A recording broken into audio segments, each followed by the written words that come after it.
If you can't take care of my sister, we're getting a divorce.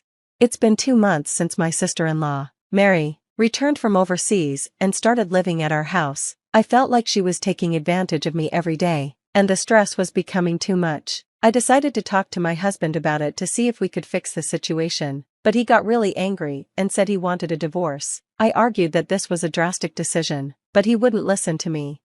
Let's discuss what we should do next, I said. There's nothing to discuss. My sister can stay here as long as she wants, he replied. I felt more and more frustrated as he said this, and I couldn't take it anymore. This led to a big fight. Mary saw what was happening, and instead of helping, she just smiled, as if she enjoyed it. It was clear that she was the cause of our problems. I didn't understand what Mary was thinking. 2 months ago, she had returned from abroad after getting divorced and losing custody of her kids. She was heartbroken and decided to live in a hotel instead of going back to her parents, who would ask too many questions. Soon after, she started visiting our home, claiming she was lonely. One day, after a week of her visiting, I came home from work, and my husband stopped me from going into my own room. Hold on, don't just go in there, he said. I can't have my sister living in a hotel forever, so I let her use this room. He decided that Mary could stay in my room without even talking to me about it first. All my things were still in there. This is a problem. You should have discussed it with me first, I said. Why are you being so selfish? Just let her make herself at home. She's been through a lot, losing her marriage and her kids, he replied. His words made me feel guilty, as if I was the one in the wrong. I stayed quiet, unsure of what to say. He then told me to always knock before entering my room. After that, Mary started treating my room like it was hers and began acting like I was her maid. You came home late. I'm hungry, so hurry up and make me dinner, she demanded. I had already prepped a meal, so I told her it would be ready soon. I'll be playing a game in my room, so call me when it's ready, she said. When I knocked on her door to let her know dinner was ready, she came out and frowned at the food. I don't like pasta. I can't eat this. Make me a steak with sides, she said. I don't have the ingredients for that, and it will take too long to make. Then just order takeout, she replied. I've already cooked pasta for 3, please just eat that for today. No way, order takeout now. I felt stuck. My husband insisted that I should just go along with Mary, but I didn't know what to do. If I shared my feelings, he told me to think about Mary's feelings, which made it hard for me to respond. Mary, knowing her brother was on her side, started waking me up in the middle of the night. I want ice cream, go buy it now. What time is it? It's 2 a.m., I said. The convenience store at the gas station should be open. Come on, get up, she insisted. I was just about to fall asleep. I have work tomorrow, so I needed a break. Whenever I said no to Mary, she would run to my husband and tell on me. This meant I got scolded and had to go get ice cream in the middle of the night. Mary never helped with cleaning up after meals or any chores around the house. Instead, she demanded that I clean her room every day. Just to be clear, her room was actually my room, which she had taken over. Her requests kept getting worse, and now she was asking me for money. Sorry, that's not possible. If you need money, ask your brother, I told her. I can't believe you're refusing. I'm going to tell my brother again. Are you okay with that? She said. I had been following her orders because I felt sorry for her situation, but I knew that if I gave her money now, she would just keep asking for more in the future. So, for the first time, I stood my ground and refused to let her boss me around. When my husband got home from work, Mary cried and told him I had upset her. Catherine, why did you make my sister cry? He asked. I didn't make her cry, I just said no when she asked for money. She doesn't do any chores and treats me like a maid. I'm emotionally exhausted. It's been over 2 months since she moved in. Can't you do something about it? He shouted back, shut up. If you can't take care of my sister, we're getting a divorce. My husband was furious and insisted on a divorce. I argued that this was too extreme, but he wouldn't listen. I suggested we have a proper discussion about what to do next, but he said there was nothing to discuss. His sister would stay in our house as long as she wanted. I felt my frustration grow as he casually said this. I couldn't handle it any longer, and our argument escalated. Mary watched us and didn't try to help. Instead, she smirked, clearly pleased with the chaos she had caused. I had no idea what Mary was thinking when she said, I'm going to make you regret this. My name is Catherine, and I'm 27 years old. Right now, I feel like I'm being manipulated by my sister-in-law. My parents divorced when I was young because of my dad's cheating. After that, my mom raised me alone, but she passed away from breast cancer when I was 19. Since then, I've had friends, but the loneliness of not having family has always been there. I've kept that loneliness hidden. During that time, I met my husband, Bob. After being together for a year, we got married 3 years ago. The excitement of our early days has faded, but I have been thankful for the family I gained. However, recently, Bob lost his interest in work, quit his job, and now only works part-time 3 days a week. This added to my worries, especially with Mary entering our lives. When Bob and I got married, Mary was living abroad and was already pregnant with her first child, so she couldn't attend our wedding. We never got to meet because we lived so far apart. I had always heard from my mother-in-law that Mary was kind and considerate, so I never expected her to be so selfish. Her behavior left me confused and frustrated. The day after our big argument, I came home from work, and Mary was grinning, holding a handful of cash. The amount seemed way too big to have come from Bob. "Mary, where did you get all that money?" I asked. "I sold some bags and jewelry I found in the bedroom," she said. "Wait, you mean my room? Where else would they be?" She laughed. I rushed into my room and checked my closet, but my mother's heirloom bags and jewelry were gone. "Why did you sell my things?" I demanded. "Because you wouldn't give me any allowance," she replied nonchalantly. "Those were family heirlooms." "Good, you didn't need them anymore," she said with a smirk. "That's not the point. Where did you sell them? Tell me now." "Chill out. I sold them at this place called Super Thrift Shop, but good luck getting them back." I quickly headed to the thrift shop to buy back my things. Since she had just sold them, I thought I could still get them back. When I arrived, I learned some shocking news. They had a rule that only the person who sold the items could buy them back unless there was proof that they were stolen. Without evidence, I was stuck and could do nothing. I knew about the thrift shop's rules, but I was so upset that I forgot about them. As I walked home, I felt a strong desire for revenge against my sister-in-law. I decided I would get to the bottom of this, starting by cleaning my room. Another week passed, and I was still at the mercy of my demanding sister-in-law, putting up with my husband's anger along the way. Finally, it felt like the moment for a showdown had come. Like any other day, Mary treated me like a maid, and my patience was wearing thin. As evening approached, I ended up arguing with Bob. "I can't keep living like this. If you don't treat my sister better," I started. "Are you threatening me with divorce again?" he interrupted. "If you don't change your attitude toward Mary, I might have to," I said. Lately, it felt like Bob thought that bringing up divorce would make me stay quiet and obey him. He always looked down on me with arrogance, while Mary stood next to him, laughing. Then, the doorbell rang. I opened the door and found my mother-in-law standing there. "Long time no see, Catherine. Can I come in?" she asked. "I'm happy you came. Please come in," I replied. "Mom, why are you here?" I asked, noticing that Bob's expression darkened when he saw her. Mary didn't look happy either. She didn't even smile at the visit. I was confused about why she wasn't excited to see her own mother. "Oh, I didn't know you had a friend over," my mother-in-law said when she saw Mary. "What are you talking about? She's your daughter, isn't she?" I replied. "Oh, stop joking. Mary just had her second child. She even sent me some photos recently," my mother-in-law said, pulling out her phone.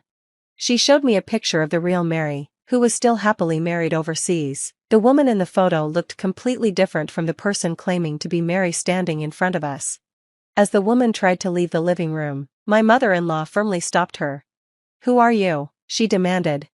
"Well, I am a friend," the woman stammered. "Yeah, she's my friend," Mary quickly added, but it was clear they were both panicking.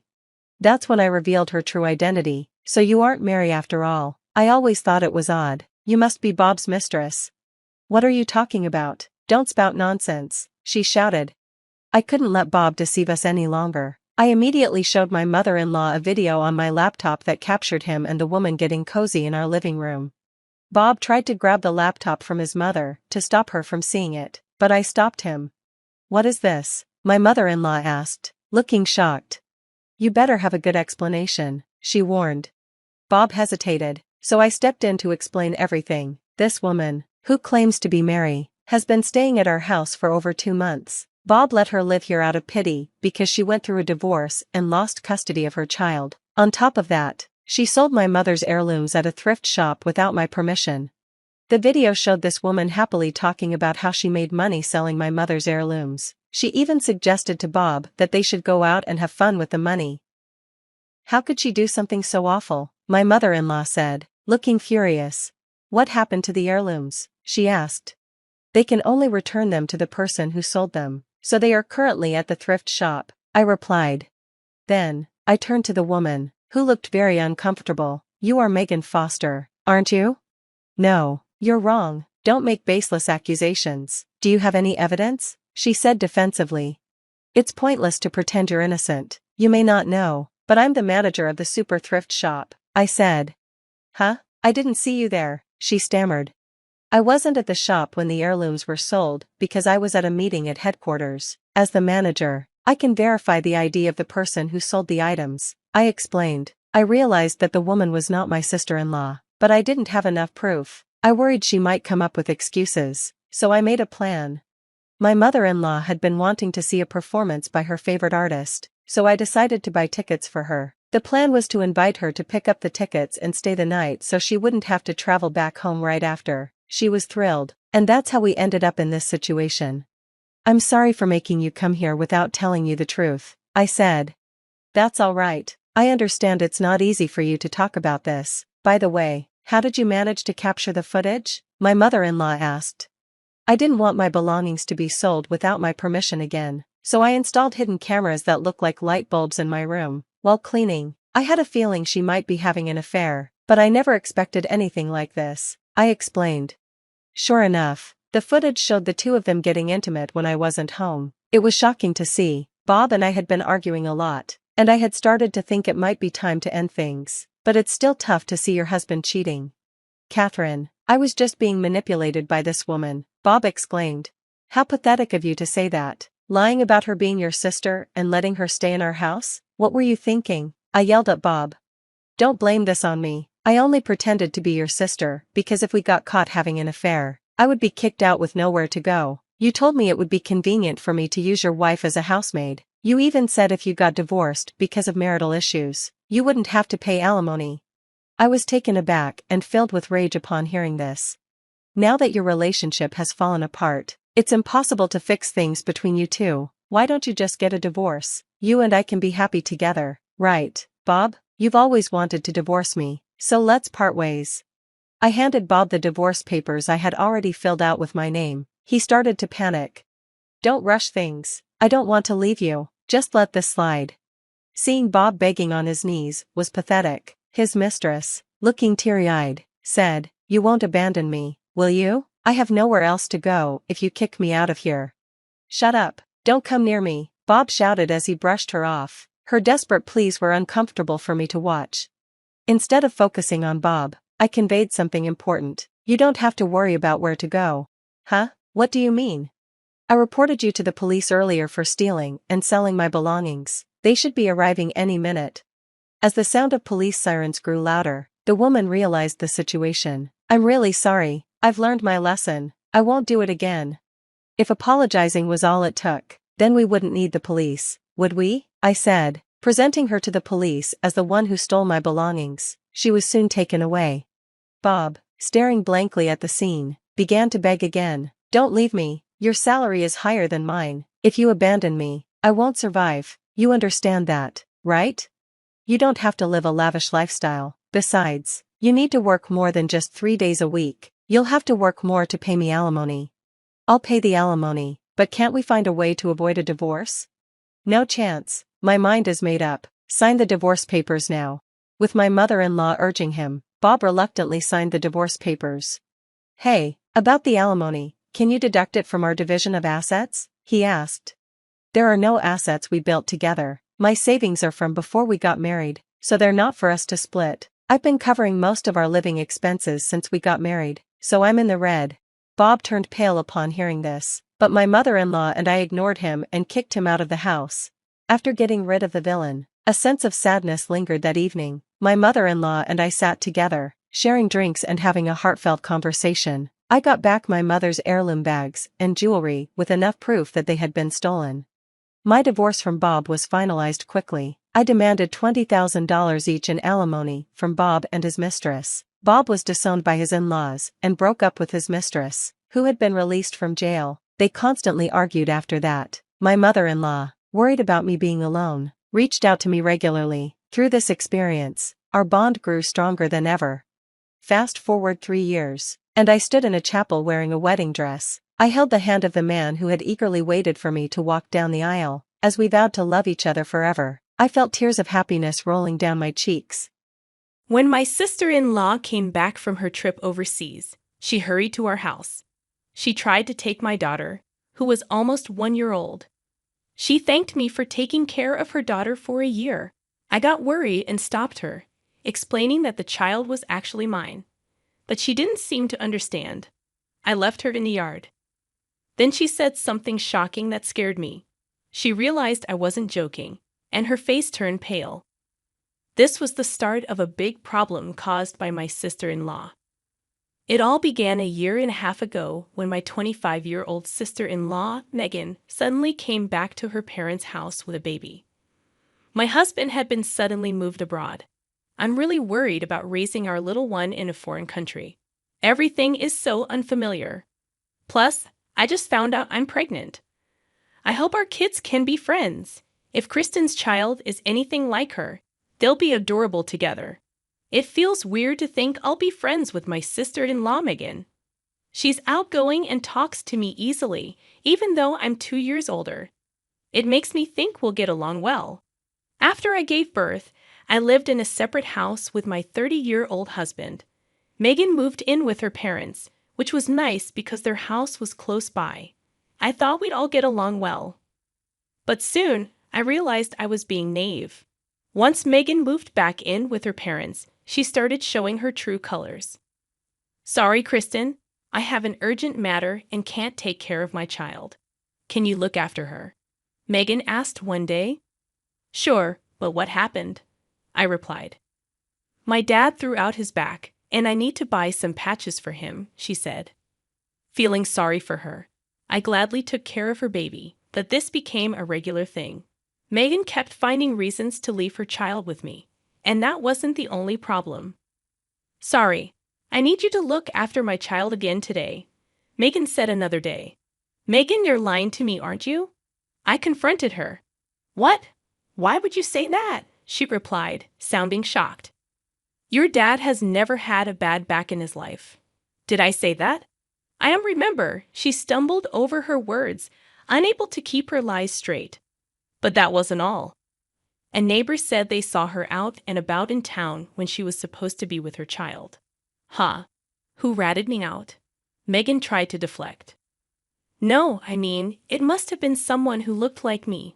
"Who do you believe, that old lady or your own sister-in-law?" she pleaded.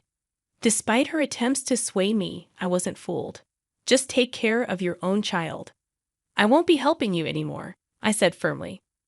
"Why would you do that? That's so mean of you," I exclaimed as Megan threw a tantrum like a child. But then she suddenly stopped, as if she had an idea. "Fine, I'll make you want to take care of my child on your own," she declared. "What do you mean?" I asked, puzzled. Without answering, she smirked, picked up the baby, and left our house, leaving me feeling uneasy. I consulted with my husband and in-laws to warn them about Megan's behavior, but it was like talking to a wall. She showed no signs of remorse or understanding. Instead, she concocted a plan. One afternoon, while I was dozing on the couch with my pregnant belly, I heard a baby crying. At first, I thought it was from a neighbor's house, but it sounded too close. As I pondered, my phone rang. "Hello, this is Kristen," I answered. "Oh, hey, Kristen. Please take care of my child," Megan said casually. "What? Didn't I tell you last time that I won't be taking care of your child anymore?" I replied, getting frustrated. Megan laughed, finding my response amusing. "It's too late. I already left my child at your doorstep a while ago." Rushing to the door, I found a baby crying on my doorstep. "Megan, what are you thinking?" I shouted. "Well, you were being mean, so I had no choice," Megan replied gleefully, as if she had pulled off a prank. I told you, didn't I? I'd make you want to take care of my child. You wouldn't leave a baby on the doorstep, right? Stop joking. Where are you now? I demanded. Guess, though I suppose it's hard for you to go out since you're pregnant? Megan teased, then abruptly hung up. My attempts to call her back were met with a turned-off phone. Despite my protests, when she finally returned in the evening, my words fell on deaf ears. This scenario repeated several times until I reluctantly began to check the doorstep and take the baby whenever Megan called. Megan unapologetically claimed she was doing me a favor by giving me practice for my upcoming childbirth, expecting gratitude in return. I'm not asking for thanks, but isn't there something to be said about attitude? She remarked. I grew increasingly irritated and stressed by her behavior. This continued for 6 months until an incident occurred a year ago. Going abroad for a bit. That note was all Megan left before disappearing suddenly. No one knew where she went. She disappeared suddenly, but it wasn't shocking, considering her history of impromptu trips funded by her part-time job earnings. My husband casually mentioned, it's nothing new. She probably went to see her husband since he was transferred overseas. We assumed she took her baby to meet its father. Our family, caught up in our own turmoil, hardly spoke of Megan. Shortly before her disappearance, I went into labor 2 weeks early and was rushed to the hospital, unprepared for the sudden birth of our beloved daughter. In the chaos of an unexpected delivery and adjusting to new parenthood, conversations about Megan faded. Before we knew it, a year had passed since her departure.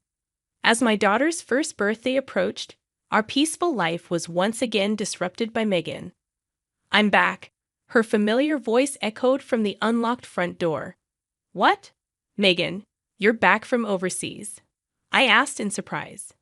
Ignoring my words, she walked straight to my daughter. Thanks for taking care of my daughter for a year, she said, then abruptly attempted to take my child away. Hey, what are you doing to my child? I exclaimed as I quickly took her back. Megan frowned in confusion. Come on, just because you've had her for a year it doesn't mean you get to act all motherly. This child is genuinely my daughter. Both of us were confused for a while. Megan, didn't you take your own child with you overseas? I asked. What are you talking about? I left her in your yard, she replied. It seemed our conversation was missing each other, but I felt something terrible might be happening. You said you left a child for a year when you went abroad. You left her in my yard, and that's what I've been saying. At that time, I had just given birth to this child and was hospitalized due to poor health, so I really don't know where your child is now. Shocked by the revelation, Megan's face turned pale as she stuttered in disbelief. This is serious. We need to call the police. But as I reached for my phone, Megan grabbed my arm with trembling hands. Wait, please don't call the police. But how can we not? I asked. Please, I'll be in huge trouble if you do, Megan pleaded, seeming terrified. Sensing the gravity of the situation, I decided to inform our family instead. I called our in-laws and my husband to explain the situation.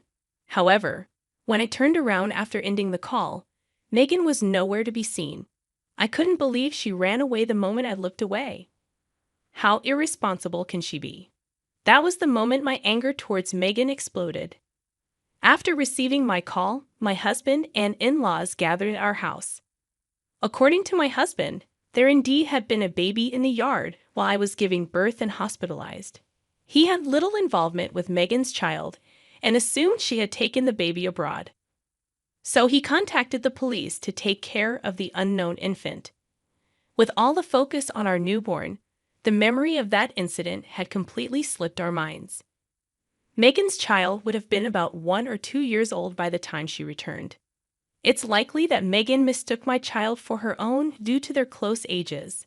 After consulting with the police about the situation, we discovered the baby was at an orphanage, which was a relief. I decided to leave Megan's child's care to my husband and in-laws. What concerned me more was Megan's panic, which seemed unusual. That level of panic from Megan was not normal. There must be something more to this. My intuition proved correct when I decided to take a certain action. It seems we need to teach her a lesson. I had a trump card against Megan, which I hadn't been sure I'd ever use, but there was no need to hesitate now. I decided it was time to teach her a lesson. A week later, with everything prepared, I called Megan. After several rings, she hesitantly answered. Megan, your child has been found. You can relax now. Come back home, I said. Believing my words, Megan casually arrived at our house and rang the doorbell. Phew, I was so worried. Glad she's been found. She laughed carelessly as she entered our living room, but she was greeted by an unexpected sight. What the? Aaron and Ben, why are you guys here?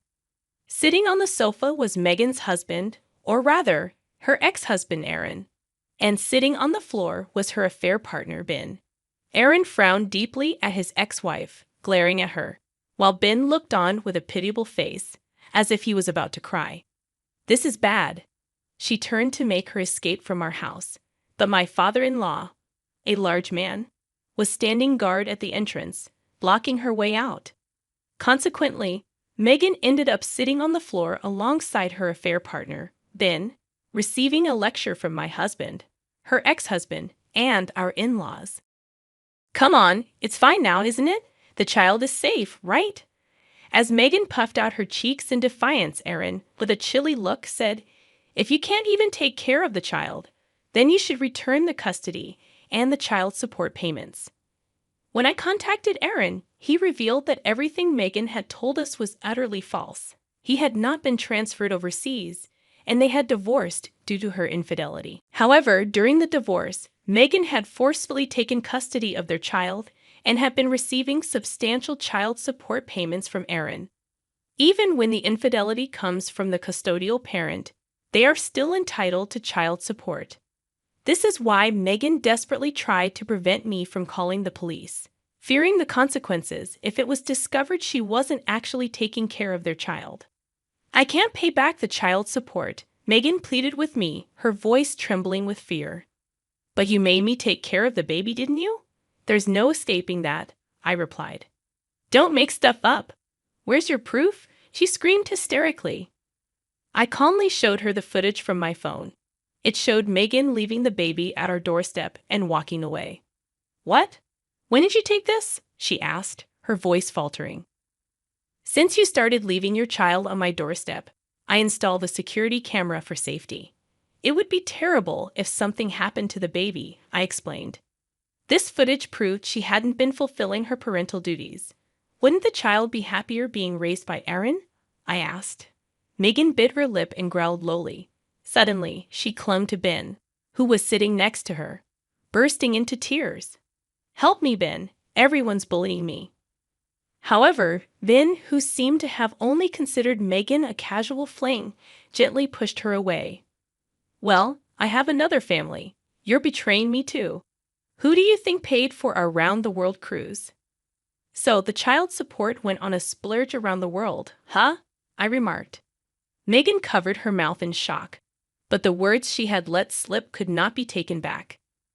So when you said you were going abroad for a year, you were actually on a world cruise with your lover, using up the child's support, and now you can't pay Aaron back? I asked incredulously. Yeah, so what? Is that so bad? Megan defiantly gave up. I didn't hold back my criticism. Then I'll have to call the police. Wait, please. I'm sorry, just forgive me. Megan finally showed remorse, sobbing, and repeatedly prostrating herself on the floor. However, I couldn't afford to be lenient. Just so you know, I won't forget how you've treated your child and me. You better reflect on your actions. After my firm statement, Megan was taken away by the police.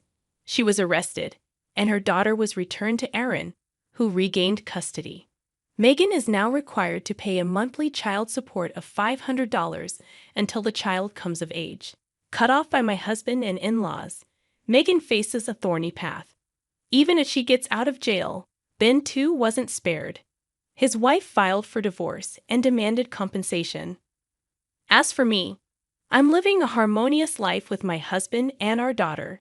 Every day is a joy and a new discovery as we watch our daughter grow. My sister's actions have disrupted my life due to our parents' favoritism. Ever since I can remember, my sister and I, who is 2 years older than me, have been competing. When I was born, my parents were overjoyed because they had experienced a miscarriage before, so they focused a lot of attention on me. I want to make it clear that I never felt happy about this situation. I knew it wasn't fair to my sister.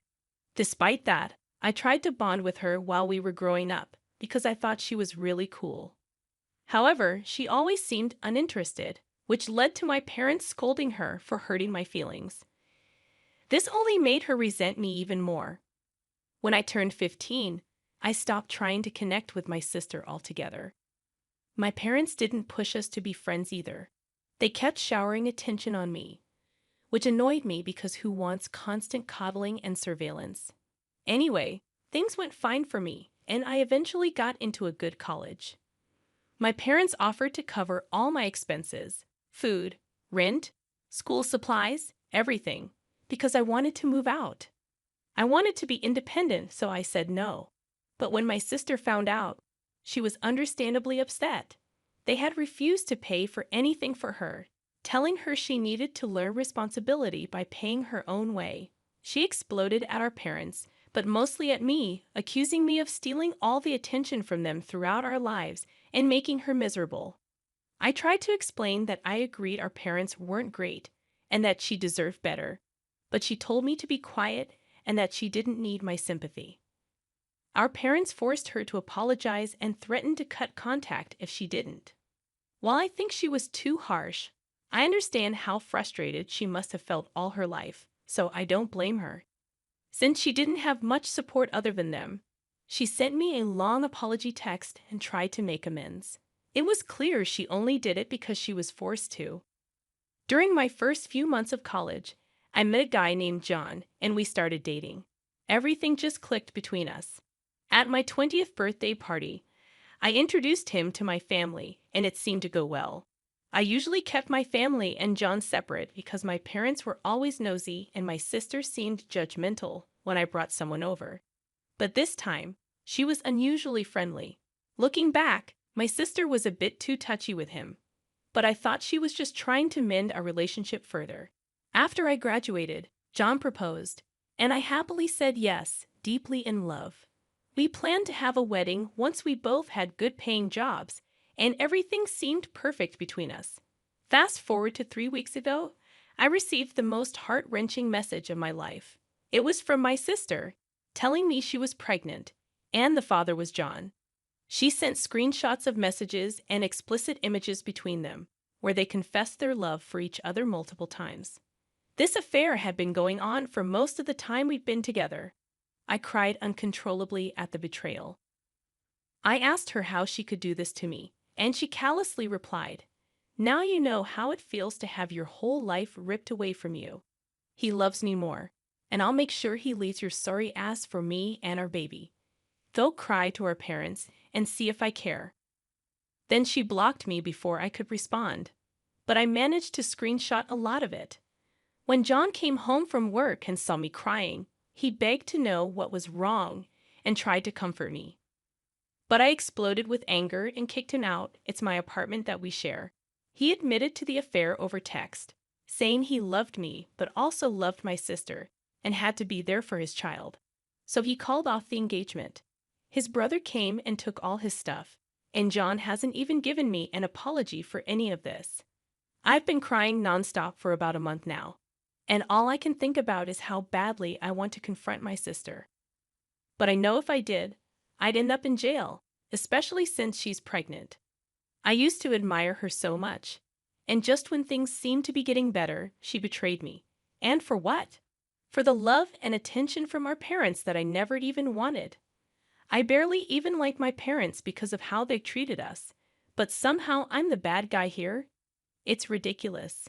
You'd think someone pushing 30 would seek therapy or at least talk to me about their feelings instead of ruining my life.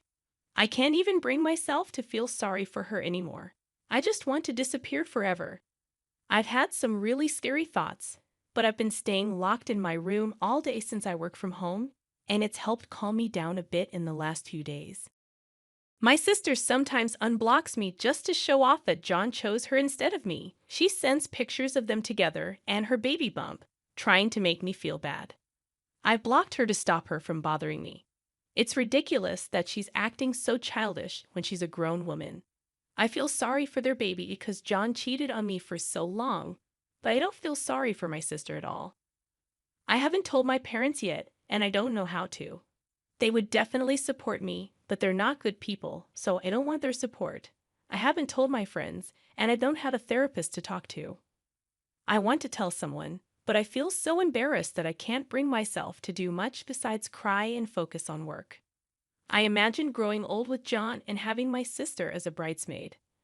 I really thought we had worked through our issues, but now they're together and I'm left on my own. It's incredibly humiliating, but I need to talk to someone about it. Story 2. Losing my family. Accused of hiding my sister's abusive relationship with my ex-husband.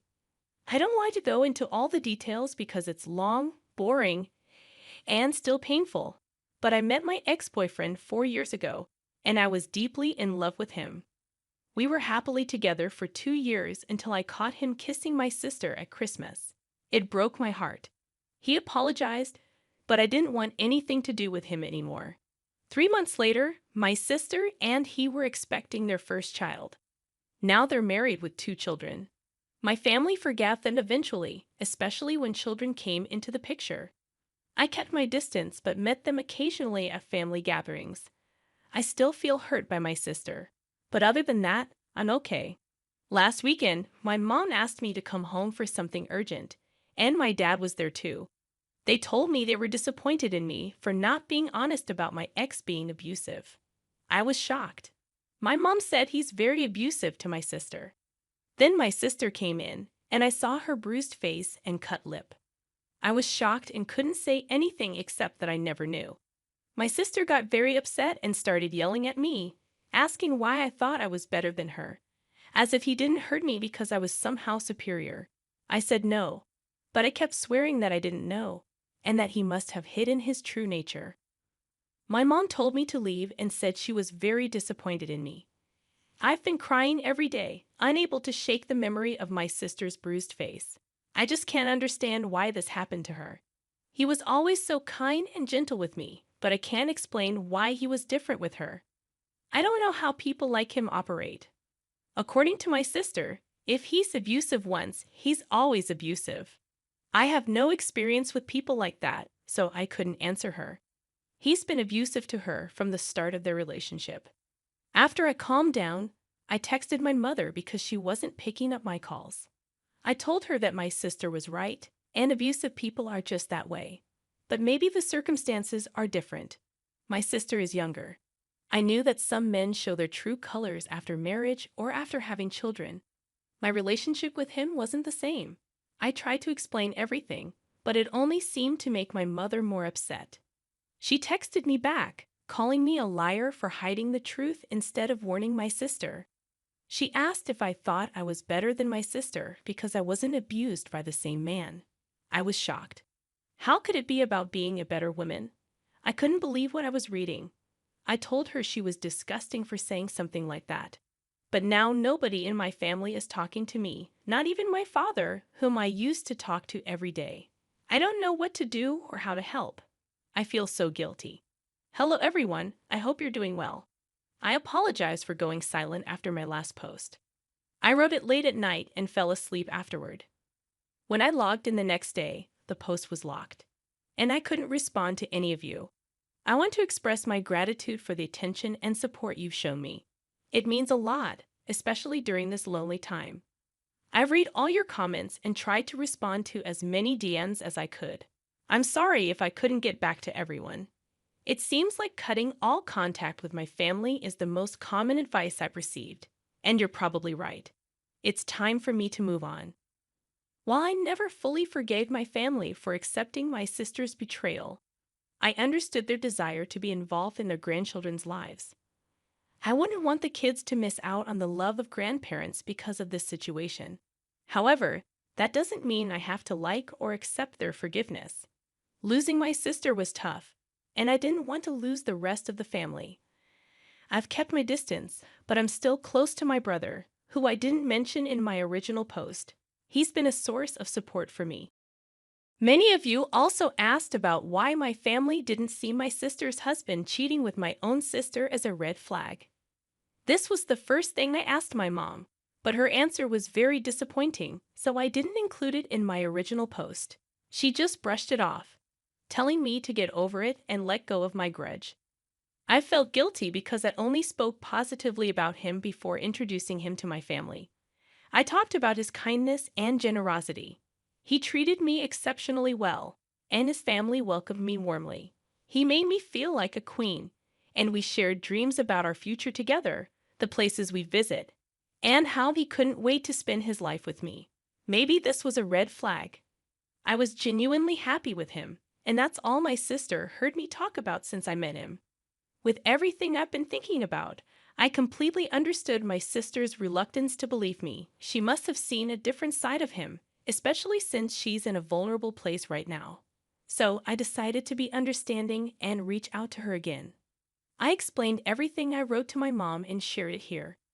I also shared stories from other girls who went through similar experiences with abuse and how it started for them. My sister is 7 years younger than him, while I'm only 11 months younger. I didn't live with him, didn't have children with him, and didn't rely on him for support since I didn't need to stay at home to raise children. In total, I sent about 30 Instagram DMs explaining. After 3 hours, my sister replied with a very short message accusing me of sleeping with him and then blocked me. Surprisingly, I didn't even cry this time. Today, my brother wanted to talk to me. After work, he came over and shared some troubling news. He said that my sister had sent everything I wrote to her to the rest of the family, and she was furious. My parents are also upset with me for upsetting her even more. My brother advised me to cut my losses and keep a low profile. You can't help her because she just wants to blame her misery on somebody, he said. According to what my brother gathered from my mom and sister, her husband has been violent with her since she refused to terminate her first pregnancy. So the abuse started just a few months into their relationship.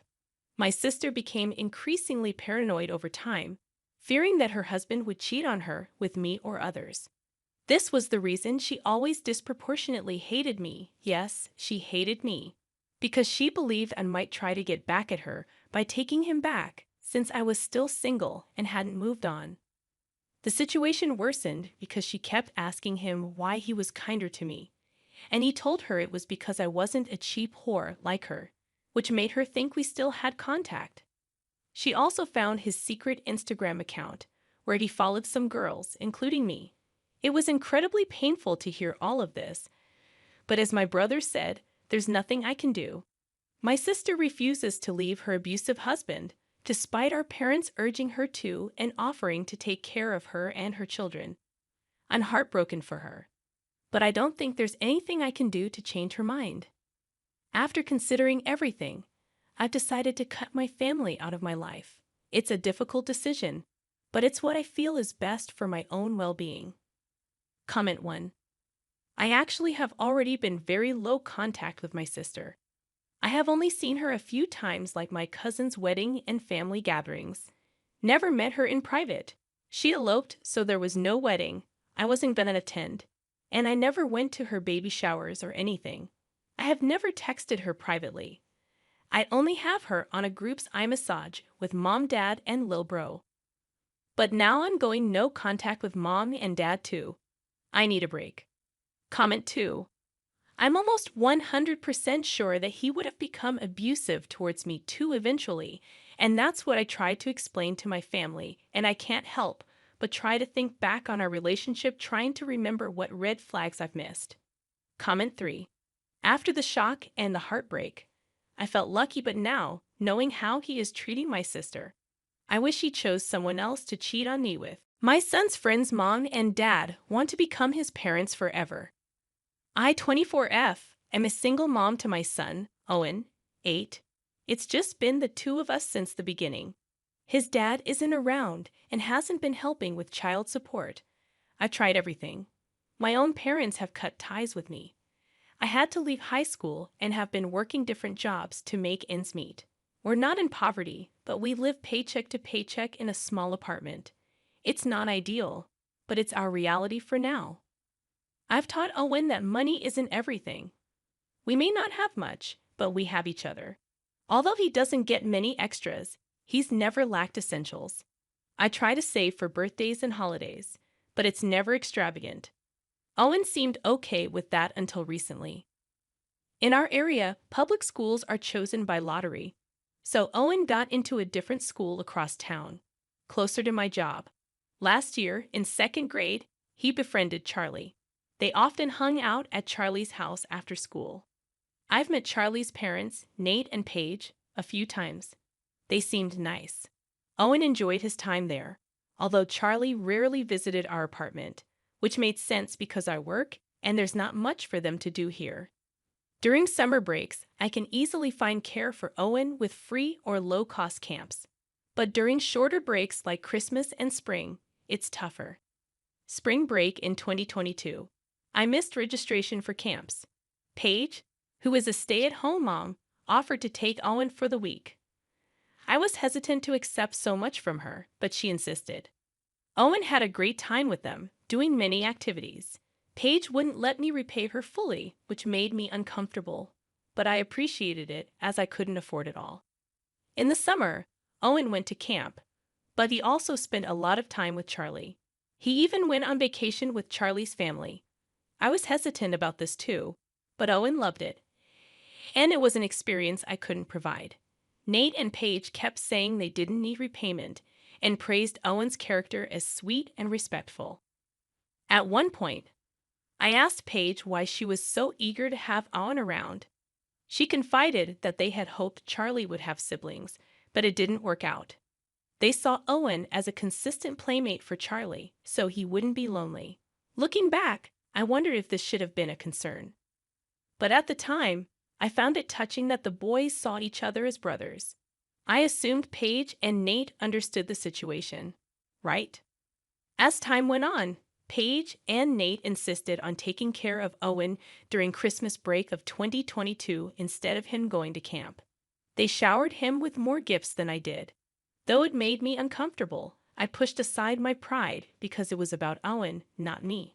However, I started feeling uneasy.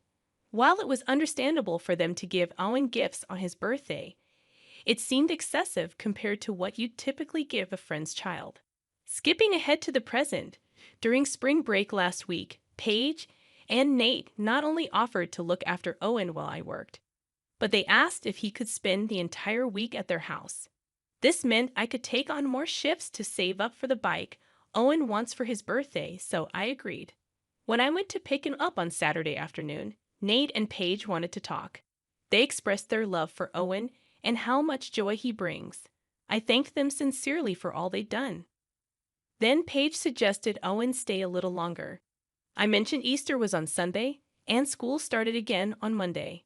They offered to take him to school, which made me uneasy. I insisted it was time for Owen to come home. That's when Nate brought up the idea of Owen staying with them long term. I thought it was a joke and asked if they were suggesting they become his legal guardians.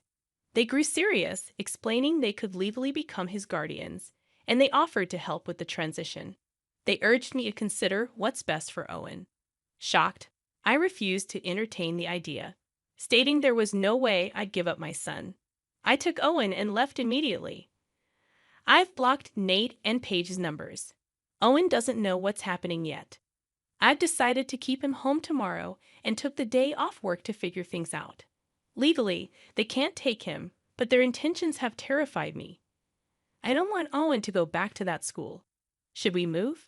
I feel completely lost and foolish because I realize now that all the warning signs were there. I know Owen will be devastated to lose Charlie, Paige, and Nate. How am I ever going to explain this to him?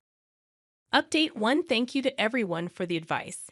While I appreciate those who suggest that Paige and Nate may have had good intentions, it's a risk I can't afford to take. Their offer wasn't just occasional. They wanted Owen full-time permanently. To those suggesting I should consider their offer, I can't even entertain that thought. I will never give up my son. We may not have everything, but we have each other. I love him dearly, and I'm not letting him go. Following the advice of others, I reached out to the school. I informed them that Paige and Nate are no longer allowed to pick up Owen and explained that I don't feel safe with them around him. The school understood and will ensure they never pick him up again. While it's too late to change classes this year, I've requested that Owen and Charlie be separated next year. I've notified the police, but unfortunately, without anything in writing and considering their simple request isn't technically breaking any laws, there's not much they can do. All I can do now is hope they don't try anything. I still haven't spoken to Owen. I think it's okay for him to talk to Charlie and play with him at school. But I need to find a way to explain why they can't have playdates or sleepovers. And I'll have to make it clear for him to stay away from Nate and Paige. I suppose that conversation will come in time. I'll update again if anything happens. I'm really hoping this is the end of it. Some of Nate and Paige's defenders mentioned they took my no well, so hopefully they understand how inappropriate their actions were and leave us alone. Update 2 Monday night, I had a talk with Owen and explained that Nate and Paige weren't safe. He was confused at first, but when I told him they wanted to take him away from me, he started crying, saying he didn't want to leave me and didn't want to see them again. I held him tight and reassured him that he wasn't going anywhere. I made it clear to him that he should never go anywhere with them and that the school is taking steps to keep him safe. I told him he could still talk and play with Charlie at school, but he said he doesn't want to. I was worried he might resent me for it, but as many of you predicted, explaining the situation fully made him understand how serious it was. He knows the gifts and trips will stop, and he's okay with it. I'd also want to address something. I've had people offer me money or gifts, but please don't. I'm grateful for the offer, but that wasn't the purpose of my post.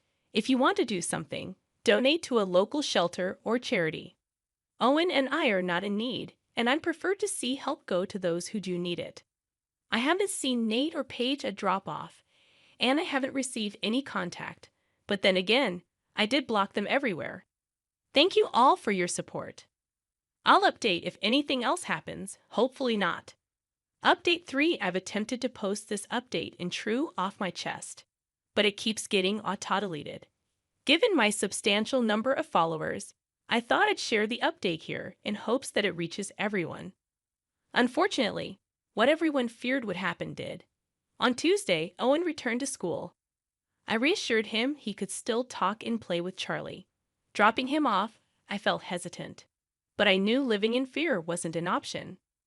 Normally, Owen goes to a local rec center for aftercare. I had informed the school about Nate and Paige, ensuring they weren't allowed to pick him up. I even managed to confirm he got on the bus. Aftercare was also informed of the changes to the pickup list. About half an hour later, I received a call that Paige had attempted to pick up Owen. The front desk refused to release him, stating she was no longer authorized. She refused to leave, prompting a call to the police. She was escorted out of the building. Though she wasn't arrested, there's now a police report, which I'll use to seek an order of protection in court. Additionally, Paige and Nate are banned from the rec center, so if they attempt to show up, they'll be arrested for trespassing. The police are working on ways to ensure our safety, and the local social services office is aware of the situation. This way, if they try to make any claims, they're already informed. Relevant comment. Thank you for sharing this update. It's important for Owen to be aware of the situation and understand the need for caution. His safety and well-being are the top priority, and his understanding of the situation will help ensure he remains safe. Even though we were studying different subjects in college, him in business, me in literature, we still ended up together. I noticed him when he asked a tough question in class, and afterwards, we both ended up at the same coffee shop. It felt like fate brought us together. We talked about everything, from our college lives to our childhood memories. He mentioned his strict religious upbringing, while I mentioned my parents' more open-minded approach. Even though we seemed really different, we had a strong connection. We started spending a lot of time together, studying and exploring the city on weekends. After about 2 years, we decided to move in together. It made sense practically, since our apartments were far from campus, and we were already spending all our time together. But when Michael told his parents about our decision, they weren't happy. They believed it was wrong to live together before marriage. We tried to explain our reasons, but they couldn't accept it. Despite their disapproval, we moved in together and found a nice place near campus. Our relationship grew stronger as time passed. But the tension with his parents was always there, like a sad song playing in the background. One evening, as we were settling into our new life together, Mrs. Davis knocked on our door, holding a pie. She said she wanted to check on us and looked around critically. I tried to be polite, saying we were doing great. She sat down and mentioned if our situation was temporary, expecting us to get married soon. Michael awkwardly told her we hadn't decided yet. As time passed, the pressure from Michael's parents started to affect us. Our carefree dates and movie nights began to feel overshadowed by the expectation of marriage. One evening, while cooking dinner together, Michael brought up the idea of having a wedding to appease his parents. I was surprised and asked if he was proposing, but he explained it was more about his parents' wishes. He suggested a ceremony without the legal paperwork, just to satisfy them. It wasn't the romantic proposal I had hoped for, but I agreed on one condition. We do it our way, small and intimate. We spent the next few weeks planning. We chose a beautiful outdoor venue, invited close friends and family, and planned a heartfelt ceremony. When we told his parents, they were surprisingly calm. Mrs. Davis raised an eyebrow at the unconventional outdoor wedding, but they accepted it. But if it means you two are taking the next step, I suppose we can support it, Mr. Davis added. As long as you're committed to each other, that's what matters. The day of the wedding was beautiful. I wore a simple white dress, and Michael looked handsome in his suit. Our friends cheered, and even Michael's parents seemed genuinely happy. During the reception, Mrs. Davis pulled me aside. "Lizzie, I want to apologize," she began softly. "I know we've been hard on you two, but seeing you together today, I realized that love is what truly matters." Touched by her words, I thanked her. The day ended on a high note, with everyone dancing and celebrating our love. It felt like we had finally won Michael's parents over, and I hoped it would be a fresh start for us. But as days passed, their daily visits became more frequent. They dropped by unannounced, often with unsolicited advice or thinly veiled criticisms. It was as if the wedding had given them a free pass to interfere in our lives. One evening, as Michael and I were relaxing after a long day, there was a knock at the door. Opening it, I found Mrs. Davis holding a casserole dish. "Just thought I'd drop off some dinner," she said with a smile that didn't quite reach her eyes. "Thanks," I replied, taking the dish, "but you know you don't have to do this." She waved a hand dismissively. "It's no trouble. I just thought, since you're always so busy, you might not have time to cook." Sensing the underlying judgment, I forced a smile. "We manage, but thanks anyway." As days like these became more frequent, with Mrs. Davis popping by without notice, giving unwanted advice and criticizing our decisions, it became clear they no longer respected boundaries. One evening, after a particularly trying visit, Michael and I sat down for a heart-to-heart. "Michael, this has to stop," I began, my voice trembling with frustration. "I can't live like this, feeling like I'm constantly being judged in my own home." He ran his fingers through his hair, looking equally stressed.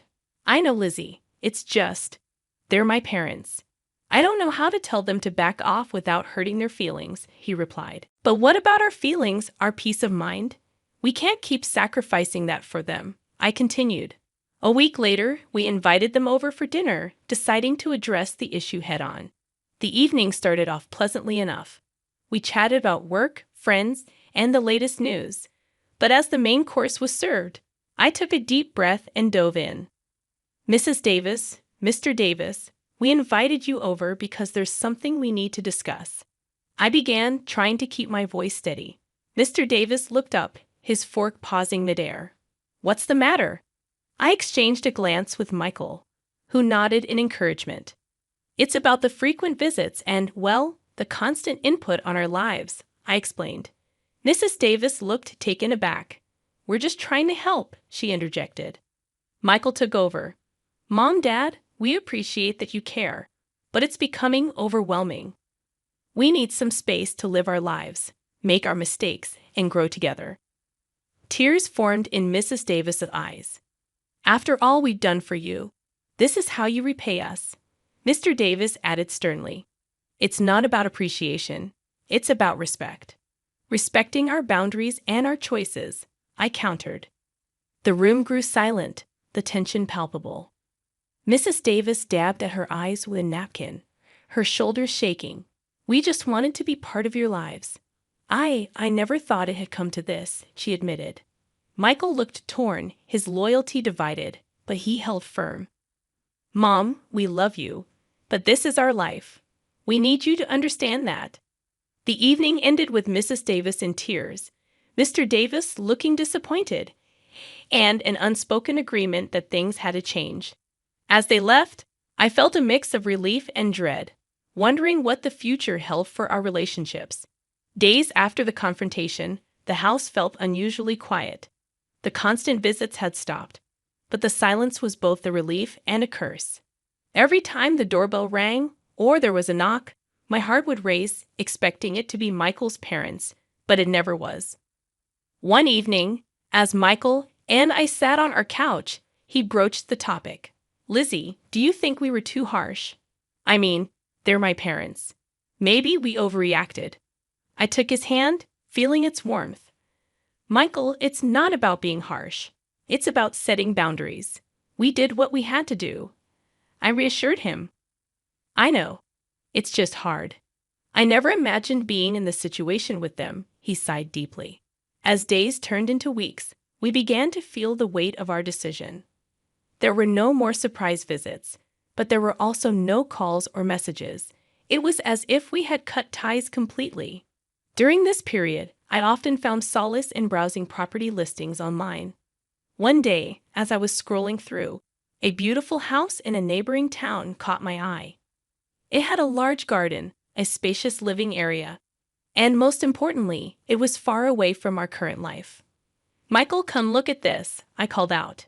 He joined me, peering at the screen. Wow, it's beautiful. But why are you looking at houses? He asked, surprised. I hesitated, choosing my words carefully. I was thinking maybe it's time for a fresh start. Somewhere new where we can create our own memories away from all this drama. He looked surprised. You mean move? Leave everything behind? I nodded. It's drastic, I know. But maybe it's what we need. We discussed it at length, weighing the pros and cons. The idea of starting anew was enticing but also terrifying. Yet the more we talked, the more it felt right. A few weeks later, we visited the house. It was even more beautiful in person, and the neighborhood seemed perfect. After much consideration, I decided to use the money I had inherited from my grandmother to buy it. The day we signed the papers, I felt a mix of emotions, excitement for the new beginning, but also sadness for what we were leaving behind. The move went smoothly, and soon we were settling into our new home.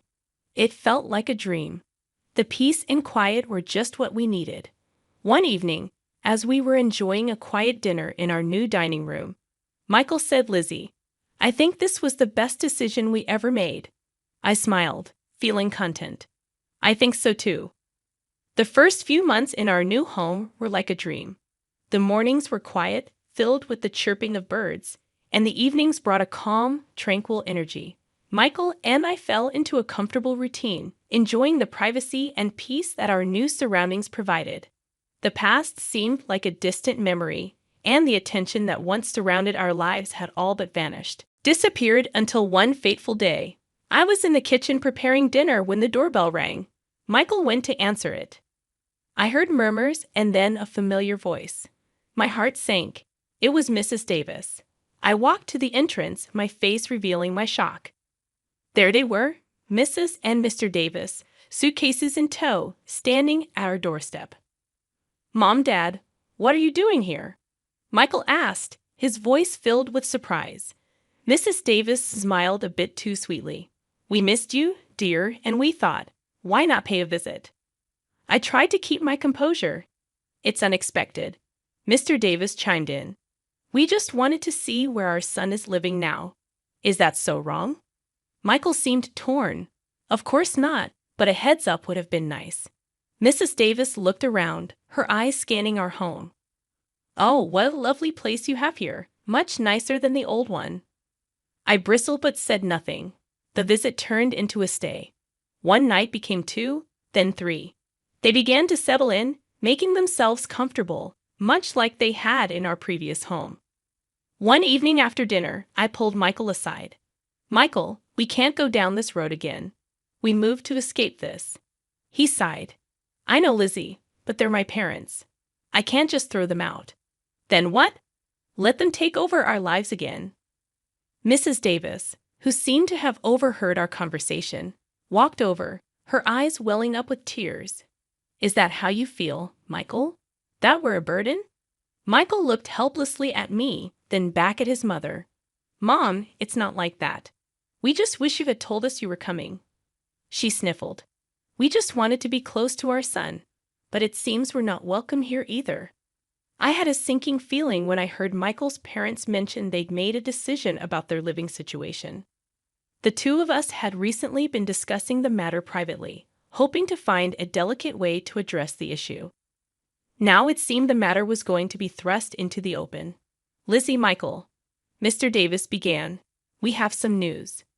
Michael shifted in his seat, already sensing what was coming. Go on, he prompted. Mrs. Davis, trying to sound cheerful, said, We've sold our house. We realize there's no need for it when we have such a lovely family home here with you two. My eyes widened in shock. You did what? We wanted to be closer to you both, Mr. Davis explained, looking earnest. Mrs. Davis looked hurt. We are family. Why wouldn't you want us here? I took a deep breath and said what I'd wanted to say for a long time. This house, it's mine. It's not owned jointly by Michael and me. It's in my name only. I retrieved a file from the study, showing them the ownership documents. Mrs. Davis looked at the papers and then back at me, clearly stunned. But you're married. What's yours is Michael's and vice versa. I smiled triumphantly. That's where you're mistaken.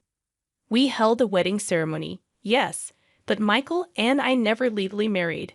We never signed any official documents, so technically you're not my in-laws. The weight of my words seemed to hang in the air. Mrs. Davis's face turned a shade paler, her eyes widening in disbelief. Mr. Davis looked from me to Michael, seeking some form of denial. Michael took my hand, signaling his support. It's true, Mom and Dad. We thought you'd be more accepting if we had a ceremony. But we never felt the need to get the state involved in our relationship. Mrs. Davis began to sob. So you deceived us, and now you're throwing us out. The room was heavy with tension after the bombshells were dropped. Michael's parents were clearly taken aback, but it wasn't long before the shock turned into outrage. So you tricked everyone with a sham wedding, and you think that makes everything all right? Mrs. Davis's voice had a hint of venom. Michael sighed. It wasn't about tricking anyone. It was about the way we wanted to live our lives. The ceremony was for us and those who wanted to celebrate our love. Mrs. Davis's face turned a shade redder. You dare defy the sanctity of marriage, live together in sin, and then mock us with a fake wedding? I've had enough, Mr. Davis declared, standing up. Suddenly, you, young lady, are nothing but a sinner and a witch, trying to pull my son away from his family, his values. I was taken aback by the fierceness of their reaction, but I wouldn't let them intimidate me. I have not taken Michael from anyone. He's made his own choices, and it's high time you respect them. Mrs. Davis' eyes were filled with tears, but her voice was stern. Michael, come home with us. Leave this woman. She's done nothing but pull you into her web of deceit.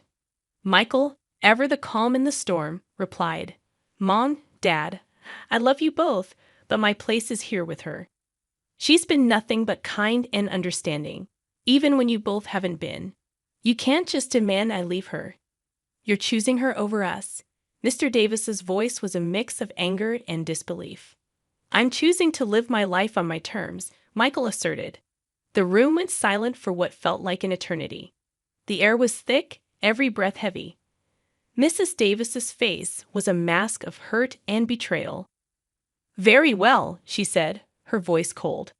"But remember this. You're turning your back on your family, on your faith, all for her." "I'm not turning my back on anyone," Michael said. "I just wish you'd see that." Mrs. Davis's eyes were hard, her voice bitter.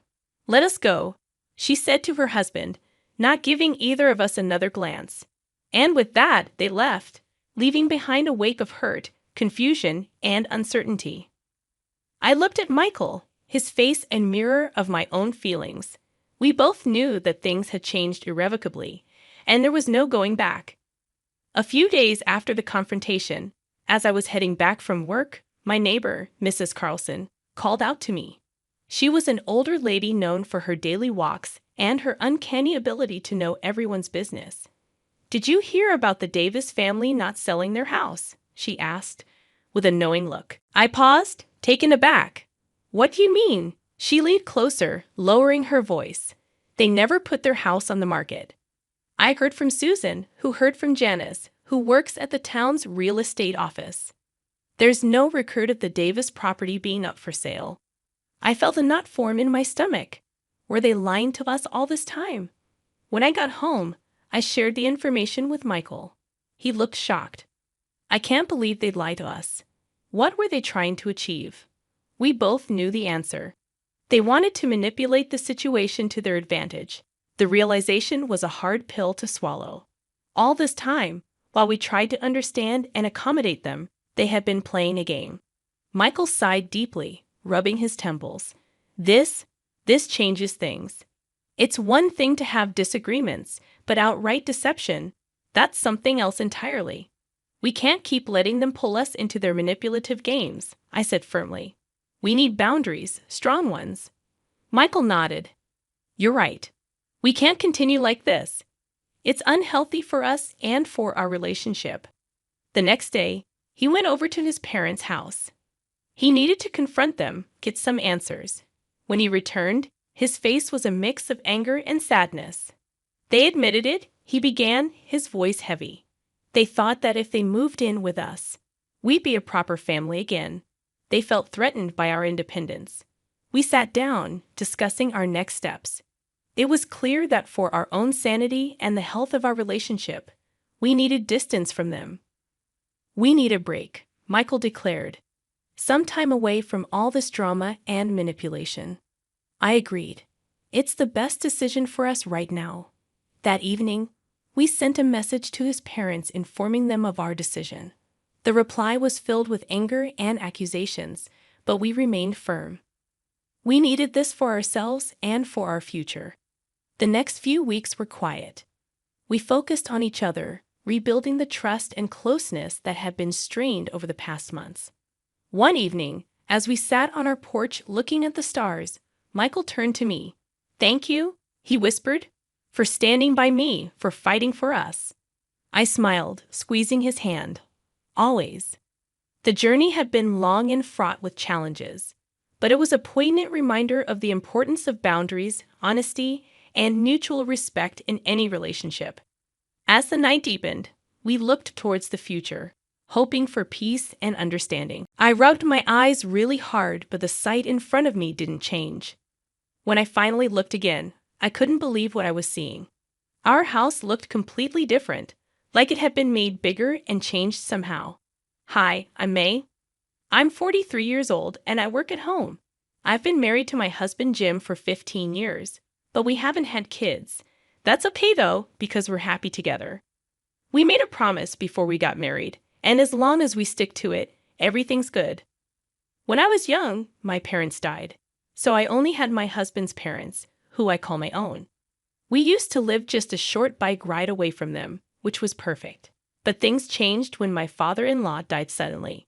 It hit my mother-in-law hard, and we did our best to help her through it. After about 6 months, she started feeling better. But then things got weird.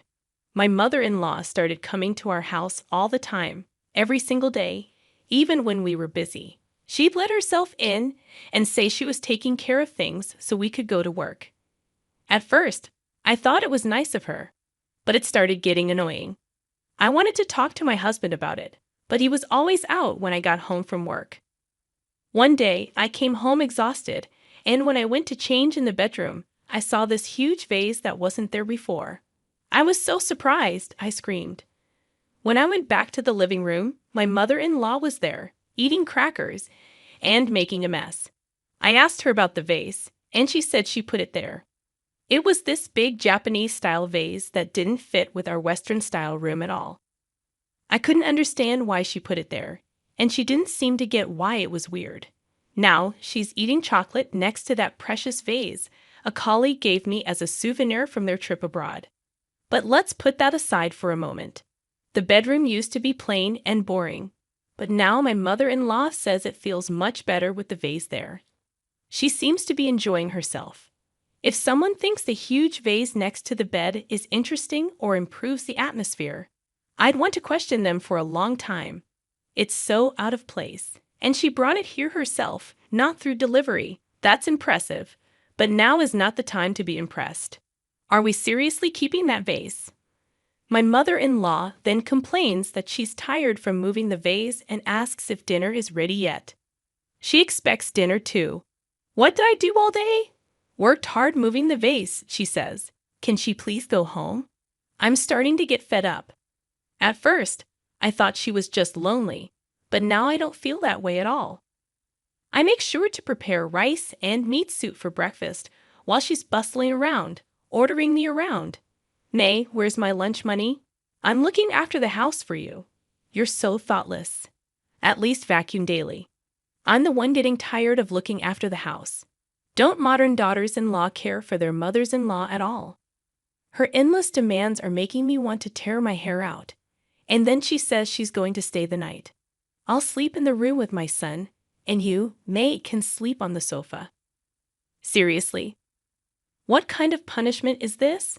She finally leaves quietly after I give her my treasured cookies, her favorite. I'm at my wit's end, Jim. Please do something about your mother. I cry out to my husband, feeling like I've reached my limit. Well, even if you say so, Mom must be feeling lonely, I guess, he replies. I thought that phase was long over. It's like she's trying to take over our house. Saying it out loud made it click. Now it seems like my mother-in-law is trying to take over our home.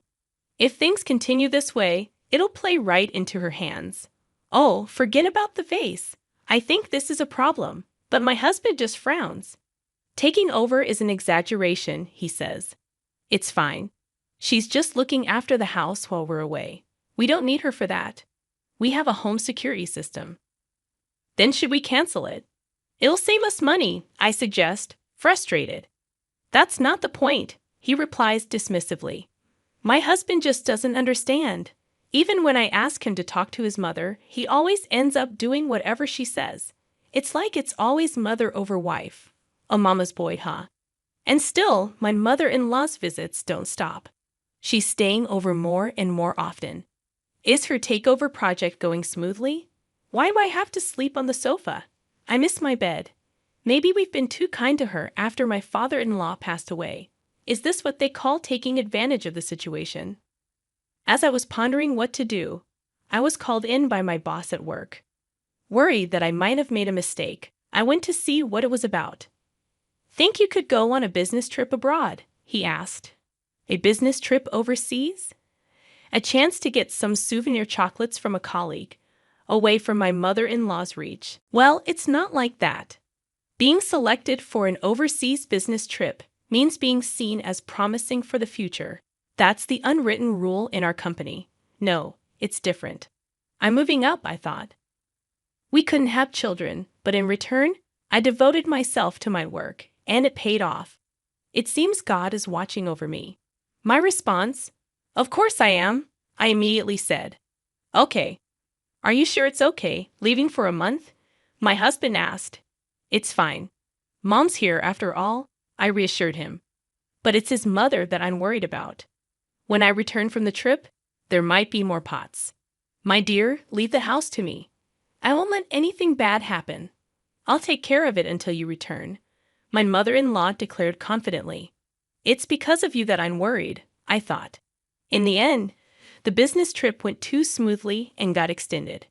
Before I knew it, 3 months had passed, and now I'm back home. Oh, how I've missed this place, I said to myself. Yes, it's nostalgic, I continued. But why is our house under renovation? I closed my eyes for a moment, hoping it's a dream. But when I opened them, it's still the same. What I see is my home transformed by additions and alterations. What in the world? I dashed into the house. Oh, welcome back. You're late. My mother-in-law greeted me nonchalantly. Mother-in-law, what on earth is going on here? I demanded. Well, we're remodeling. We needed to make it a two-family home to live comfortably, she explained. A two-family home. Then my husband appeared. Oh, welcome back, May. You were gone for a long time. Dinner will be simple tonight, he said. It's not about having a simple dinner. Why am I just back from a business trip, expected to cook dinner? I protested. But that's not the main issue. What have you done? Done without telling me. What do you mean? We remodeled for cohabitation. It's better to have a two-family home, right? My husband said, seemingly unconcerned. Why did you do it without asking me? I confronted him, feeling frustrated. This house is in my name, isn't it? I can do what I want with it, he replied, dismissive. But still, I tried to argue, but my husband scratched his head in annoyance. It's fine, isn't it? It's more convenient to have Mom around. It'll make things easier for you too, so you can focus on your work, he said, trying to reassure me. And yet you expect me to cook dinner? Housework is a wife's duty, right? You've been slacking off for 3 months. You can at least do that, he added. I felt a wave of exhaustion hit me at my husband's words. Slacking off? Did he just say that? How busy I was overseas, working from morning till night. I didn't even have time to buy a single chocolate bar despite being abroad. And the torment doesn't end there. Oh yes, I've turned your room into mine. So where is my room? Did you add it in the extension? I questioned, feeling a mix of disbelief and anger. There's no such thing. That extension is entirely my living space. But I wanted a room on this side too, so I turned it into a Japanese-style room. My mother-in-law responded, with a hint of finality. What? I exclaimed. Then where is my room? That's what I'm saying. You don't have one. What? A daughter-in-law doesn't need her room. Let's see, if I had to say, your room would be the kitchen. Lucky you, she said with a smug look. I was speechless. She took over my room for herself. And now, while I'm working, she dares to assign the kitchen as my room. A quiet flame of anger began to smolder within me. Then my mother-in-law brought out some documents. You earned money on your business trip abroad, right? Here, take care of this, she said, handing me the papers. What is this? What does she mean by take care of this? I asked, feeling a sense of dread as I looked at the documents. $160,000, I gasped. The total cost of the recent renovations was written there. I was shocked at the astronomical amount and confronted my husband. How do you plan to pay for this huge amount? We haven't even finished paying off the house loan. How are you going to manage with your salary? I demanded, feeling overwhelmed. It's obvious that you're going to pay, May. We're relying on your earnings. You'll have to work hard and earn a lot for our sake. My husband said casually, as if it was the most natural thing in the world. In other words, they intended to make me pay the arbitrary renovation cost of $160,000. At that moment, something inside me cooled and then froze over. I was done. These two were no longer needed in my life. I took the luggage I had brought back from the business trip and left, ignoring their attempts to stop me. I booked a room in a business hotel and started taking action. The next day, I returned to the house. The sight of the changed home brought a wave of sadness as I stood there. My husband came out yelling at me. May, where the hell have you been, and what have you been doing? He demanded. I just had some errands to run, I replied calmly, brushing past him and entering the house without a word. As I ignored his further attempts to engage with me, My mother-in-law yelled at me about last night's steak bill. Even if you tear it up, I remember the amount, she said sharply. I snorted derisively. I won't pay.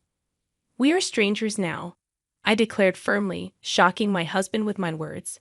I slammed a piece of paper on the table. This is a copy of the divorce papers. I've already submitted the original, I declared firmly. My husband looked surprised as he picked up the paper, confirming that it was indeed as I said. Do you remember what we promised before we got married? I asked him. He seemed unsure. What was it? The promise my husband and I made before marriage was that if either of us betrayed the other, we would immediately divorce. We prepared divorce papers as a sort of safety measure, thinking we would never actually submit them like a talisman. But now, I was glad I had them prepared. I had kept the divorce papers in a safe deposit box and submitted them yesterday. Since we are now strangers, there's no need for me to pay any money. I just came to pick up my things today. I've already found a new place, so I'll leave once I've packed my belongings. What? Wait, May, this is a joke, right? My husband exclaimed in disbelief. The biggest joke was thinking you were my husband. I replied coldly. Why should I live with people who mock me? We're married, not anymore. Marriage is about discussing and deciding important things together. Someone who makes major decisions alone, like you, isn't a husband. Why don't you live happily with your beloved mom? But my cold words made my husband break down in tears, but it was too late for regrets. I continued. It's good to care for one's mother. However, that should be balanced with caring for one's wife. The moment he disregarded me and followed his mother's wishes, our marriage was over.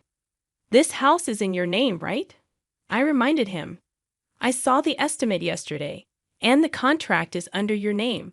Good luck paying back the $160,000. I waved my hand cheerily as he collapsed to the floor in shock. As I started gathering my things, my mother-in-law grabbed my arm. Hold on, May. You can't just do as you please. I don't need your permission. It doesn't matter what a stranger thinks of me, I retorted. As she was at a loss for words, I remembered something and handed her an item. Here, as a housewarming gift for the renovation. Be sure to display it in your room, I said, handing her a vase. What is this? She asked, puzzled. It's a vase, I replied. Believe it or not, it cost $1. You're lucky, aren't you, mother-in-law? What about the $160,000? She cried out. Well, I'm just a stranger now, I replied with a laugh, quickly packing my belongings and leaving the house. What happened after that? Well, the two of them, who had completely relied on my income, seemed to be living quite poorly. They couldn't possibly make payments on the original loan plus an additional $160,000. My mother-in-law sold her own house, but it didn't amount to much and was far from enough to cover the costs. As for my husband, he was already dealing with reduced pay due to poor business performance. The shock of our divorce might have contributed to him making repeated mistakes at work, resulting in a significant salary decrease. I remember receiving messages from him filled with pleas for help, saying he couldn't pay the loan and they were going to seize the house. My mother's behavior has been strange lately. She accuses me of being a thief and wanders around the neighborhood. It seems they might have to let go of the house. With that shock, my mother-in-law was probably seeing his messages. I replied briskly, Work hard for your mom, who's more important to you than your wife, and then I set my phone to block his calls. As for me, work was going well, my skills were recognized, and it seems I might soon be offered an overseas position, not just a business trip. Freed from the ill-fated ties, a bright future surely awaits me. Looking up at the contrails in the sky, I took a deep breath. When I went to a town I don't usually visit for shopping, I saw my husband and my mother walking closely together and kissing in public. I was shocked and went up to them to ask what was going on. But instead of feeling sorry, they tried to explain why they were doing it. I went straight to my parents' house, told my dad about what I saw, and decided to get a divorce. After my dad passed away, I had to see my mother and ex-husband again after a long time. When I saw my mother, I noticed she was pregnant. She proudly told me that she was having a baby, implying that I had been waiting for one for a long time but couldn't get pregnant like her. They both insulted me, trying to hurt me, but it didn't work. I found their behavior funny and laughed at them. My name is Emily, and I'm a 24-year-old office worker. My parents had me when they were very young. My mom, Linda, was only 16 and still in high school when she met my dad, Ken, who was 4 years older and worked in construction. They got married because my mom got pregnant with me. It was looked down upon to get married while still in high school, and they faced a lot of criticism from family and others. Since my mother was already pregnant with me, they had no choice but to accept the situation. Their marriage seemed to go well at first. When I was in kindergarten, my dad would often come to pick me up on his days off, especially when it rained. I loved walking home with him under the same umbrella, talking about what happened that day. However, an incident changed everything. While working on dismantling scaffolding, my dad accidentally fell and got seriously injured. His body was covered in broken bones and bruises. This left him handicapped, unable to continue working in construction. Despite going through rehabilitation and finding some work through a friend's connection, he needed ongoing care. During this time, my mother's attitude towards him changed completely. She became cold and distant, refusing to help him with medical visits or daily activities. Even when he fell at home and couldn't move, she ignored him or made sarcastic remarks. It felt like she was bullying him, and I didn't like her behavior. Because my dad had to cut back on work for medical reasons, we weren't wealthy. Since my mom worked at night, I spent more time with my dad during the day and felt closer to him. My mom seemed to ignore me, providing only the basics. Despite this, I managed to graduate from high school. But instead of letting me go to college, my mom told me to work and help support the family. So, I ended up taking the job at a small local company. My dad apologized for my situation, saying it's because of his condition that I have to live like this. But I reassured him, saying I'm happy to work if it means I can help him. Despite hating to follow my mother's orders, I was determined to work hard for my dad's sake. After a few years of working and getting used to my job, I married Michael, a senior colleague. I wanted to create a warm family with him, unlike my parents' distant relationship. Michael promised to cherish me and expressed his desire to have lots of kids. I was happy and accepted his proposal. However, despite trying, we couldn't conceive. Michael started blaming me, saying it must be my body that's the problem. He refused to consider infertility treatment and berated me for not being able to have children. I held onto hope and continued trying to conceive. But it didn't work. Michael started staying out late, claiming it was because of work. I began to suspect he might be cheating. There were signs like perfume on his clothes and unexplained expenses on the credit card. One day, when I went to a town I don't usually visit for shopping, I saw Michael, who was supposed to be at work, walking with another woman. Wait, why is Mom walking with Michael? It was my mother smiling and walking next to him. Since I got married, I kept my distance from my mother. I hardly ever brought my husband to my parents' house, so there was no reason for them to talk to each other besides when we got married. Curious about this strange sight, I watched them closely without them noticing. To my surprise, they held hands and kissed right before my eyes. What the heck is going on? I couldn't help but raise my voice. Unaware of my shock, they continued walking away. Finally, I yelled out, "Hey, Michael, Mom, what are you doing?" Unable to bear it anymore, I chased after them, calling for them to stop. This made them show a surprised expression. "Oh, what's the rush, Emily? Why are you so flustered?" "It's not about being flustered. What are you two doing together?" I demanded. "What do you mean? I just happened to meet Michael here, so we were just greeting each other since it's been a while. Is there a problem with that?" My mother seemed to be playing dumb. Seeing my mother after a long time, she looked young for her age. If not told, one might think she was in her 40s. As I approached her, I noticed something familiar, the scent. It was the same scent I had smelled on my husband's clothes when he came home late. I didn't want to admit it, but I was convinced that my mother was my husband's affair partner. Don't lie, I saw it just now. You and Michael kissing. Oh, you must be mistaken. We just happened to bump into each other, that's all, my husband said, trying to cover up the situation. I didn't think we'd be found out so soon. Why are you even here? What do you mean? I thought we could deceive you a bit longer since you're so oblivious. But I didn't expect you to actually see us like this, my mother chimed in. Well, it's exactly as you suspected. I actually prefer older women like Linda. Sorry, I did feel bad for you, Emily. But I've liked Michael since we first met, my mother admitted shamelessly. We just happened to meet by luck one day, and while having tea, things just developed from there. I'm still young, and I want to experience love. Our marriage was already strained, and the more I talked to Linda, the more I was drawn to her, Michael confessed. All right, I heard about it, Emily. You two are having trouble conceiving. Michael really wanted a boy, and because of you. My mother's words trailed off as she pointed fingers at me. Unbelievably, my husband had shared all our private issues with my mother. Despite my struggles and attempts to seek help, he blamed everything on me, pretending to be the victim. Anger welled up inside me, and I realized I could never continue this marriage. You're the worst. Do you even understand what you're doing? I yelled at them, both of whom kept making stupid excuses. It's because you're a failure as both a wife and a woman that this happened, Michael shot back.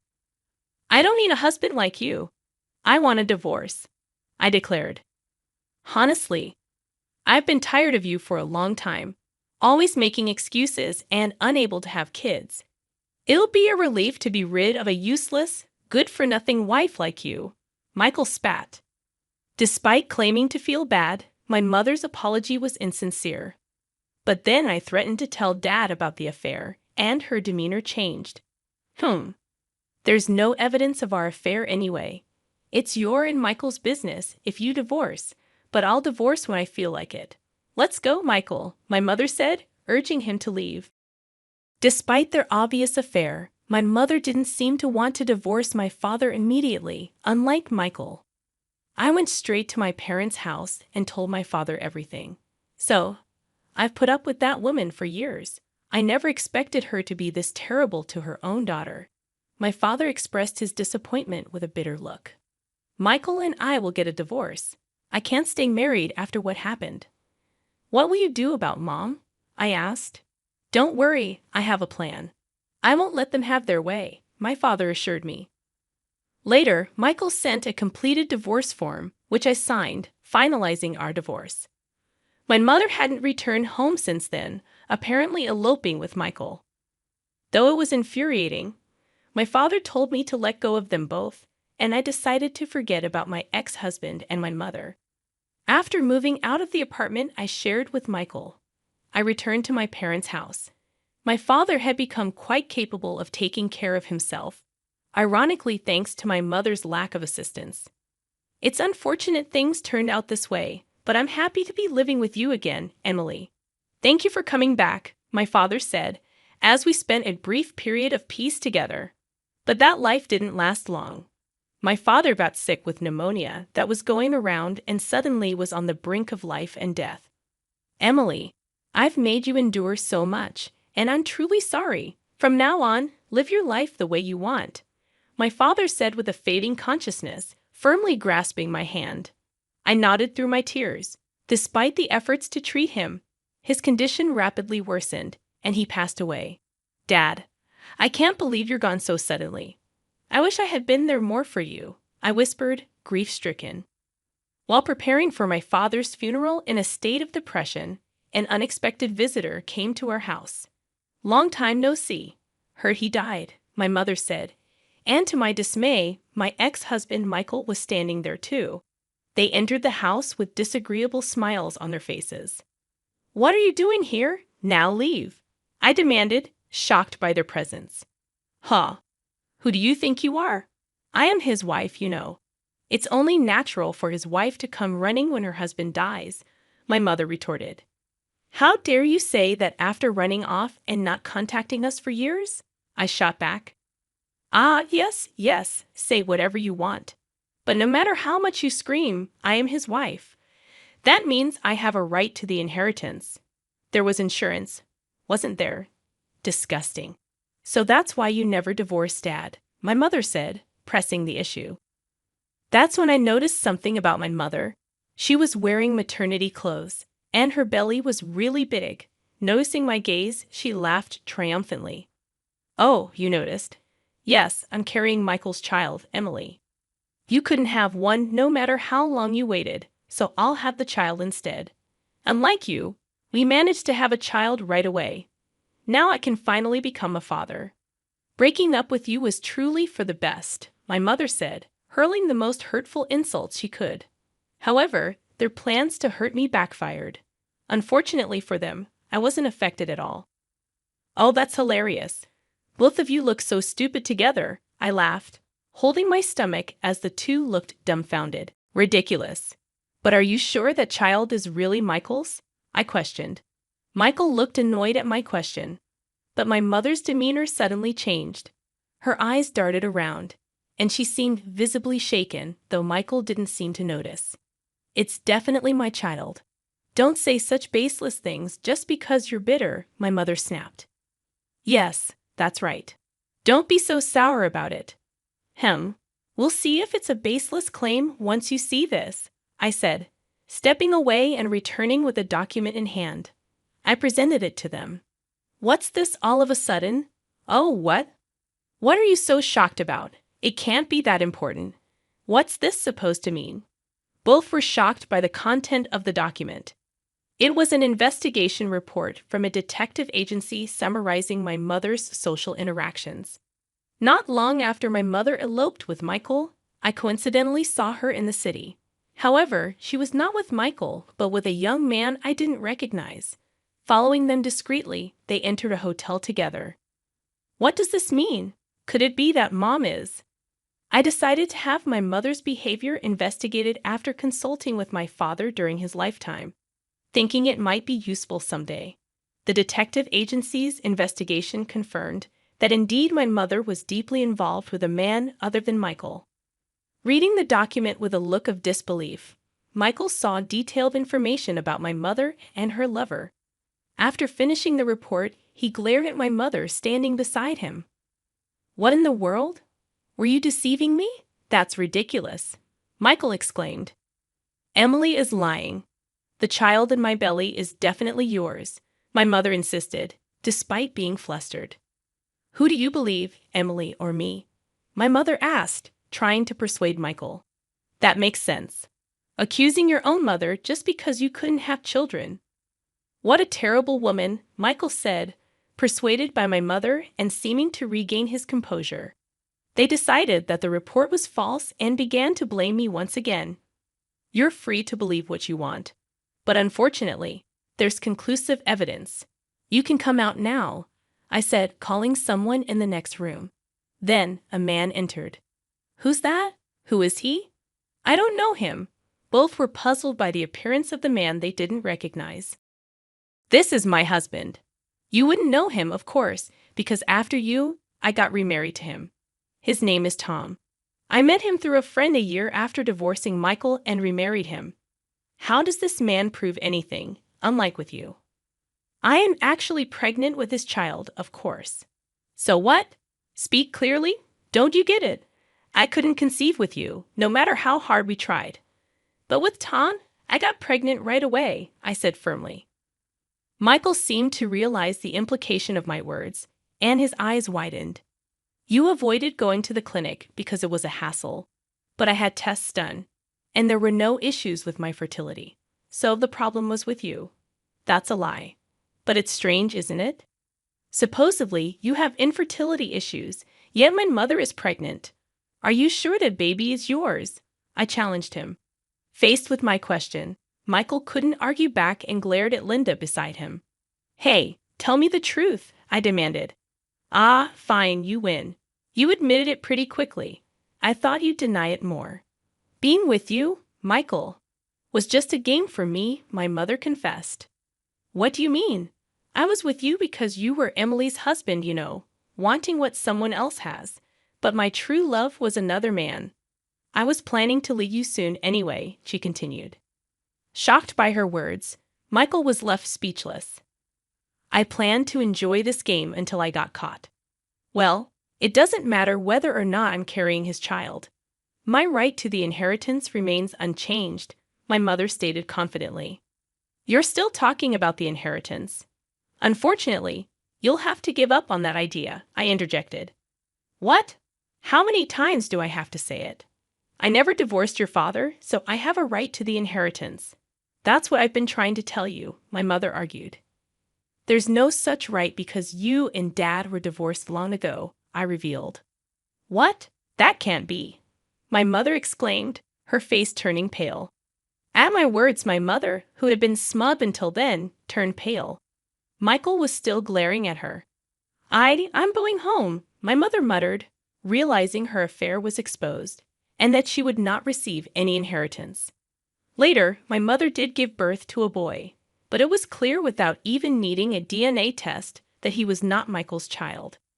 He abandoned my mother, who failed to secure any inheritance, and disappeared, I explained. The man who was my mother's main affair partner also ran away upon learning of her pregnancy. In the end, my mother became a single mother at 40, left to raise a young child on her own without anyone to rely on. She is raising her son on welfare. The care of a small boy at her old age is physically demanding, and she has aged significantly. I once saw my mother with her son from a distance. With increased gray hair, she looked more like a grandmother than a mother. Meanwhile, I gave birth to a healthy girl, and now our family of 3 lives happily. Ironically, the child my mother gave birth to is my half-brother, and he will be in the same grade as my daughter, making our family situation quite complicated. On the anniversary of my father's death, we planned to visit his grave as a family of 3. The betrayal by my ex-husband and mother was painful, but it led me to gain an irreplaceable family. Surely he's watching over us from heaven, right? My Father in heaven must also be delighted with the birth of his granddaughter. With the love he gave us in our hearts, we vow to continue walking closely as a family. This got kinda long. Sorry. I don't even know where to start. My hands are still shaking. I'm so mad, upset, whatever. I just still feel so scatterbrained right now. So I apologize in advance if things I say don't make a lot of sense, or if I start rambling. I'll go back and edit things as best as I can. My parents have been friends with a couple their age since before I was born. They are all best friends with each other. They seriously do so much together, and I've known the couple ever since I can remember. Wife is seriously the nicest person in the world. It makes me sick to think about Bet, 'cause I've always been fairly close to Hazamd and wife, and they have a son that I'm friends with. It also makes me feel even weirder because of all the things they've done for us. Apparently, they have helped my parents out with money before, when things have been tight. Like buying them a new car when my dad got in an accident and wrecked his and needed one for work. They're pretty rich, whereas we're not. That's not to say we're poor, but there was stretch where my dad got laid off for a while. My mom works for our church, so I guess she doesn't make a whole lot. And my dad works for a car manufacturer making better money than he did when I was younger. So anyways, last night, I was over at our house to hang out with my dad. Like I said, they're best friends, and he and W over here a lot, and my parents are over at their house a lot, so it's normal. Anyways, my dad went to bed kinda early, 'cause he has to get up early for work in the morning, but, stayed to hang out with my mom for a bit. Again, that's normal for them. So the way our house is set up, it's 2 stories, and the ceiling of the living room goes up to the 2nd floor, and is just kind of open so you can stand in the walkway of the upstairs and see into, and hear what's going on in the living room. Well, I had been in my room for the most part, and I walked out to go to the bathroom when I overheard Mom and Huzabndin, the living room, talking in a more quiet than normal voice. I thought it was weird, so I tried to listen in on their conversation. I guess they thought I was asleep or still in my room. It's not word for word, but it's close enough. Husband, what time do you think you need to leave to pick up Momare's Sirius from school tomorrow? I was thinking I could come over for a little while if you feel up to it. Mom, you might as well just come over once she's dropped off at school. I've got some meetings to go to after lunch. Husband, just text me when you get back to the house and I'll come over. Do you want me to bring over anything special? Mom, let's just keep it simple this time. We've been doing so much freaky stuff lately that I just want to take things easy the next couple of times. At first, I couldn't even believe what I was hearing, and was convinced I must have misheard things. But from their tone of voice, there was no mistaking it. I didn't listen to anything else because I felt like I was going to throw up and snuck back into my room. I felt completely numb. Here's my dad's best friend talking to my mom about coming over and having X with her. I thought about just barging downstairs right then and there, or going and waking up to tell my dad. But I was just too nervous and in shock to even move.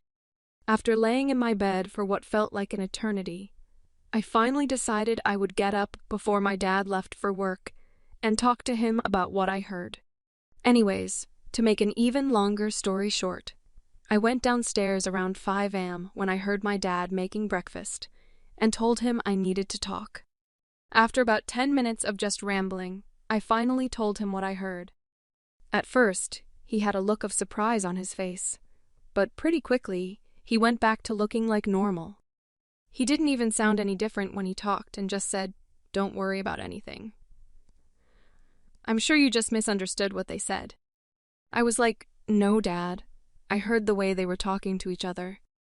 He just kept telling me not to worry about anything, that I must have heard incorrectly, taken things out of context, and so on. Not so much as I'll talk to Mom, or let me figure things out, or thanks for letting me know. I just don't understand. It's not like my parents have a bad relationship. They obviously love each other, and I've heard them having X before. They've talked to me about X before, so it's not like the topic of X is awkward to talk about, or anything either. Anyways, my dad left for work and left me alone in the house with my mom. I called one of my friends and asked them if they could pick me up for school, because I couldn't even think about looking at my mom after all that's happened. I ended up getting my school stuff and going over to my friend's house, because I didn't even want to wait for my mom to wake up. A little bit later, I got a text from my dad. Here's what it said. "Mama Ray is serious.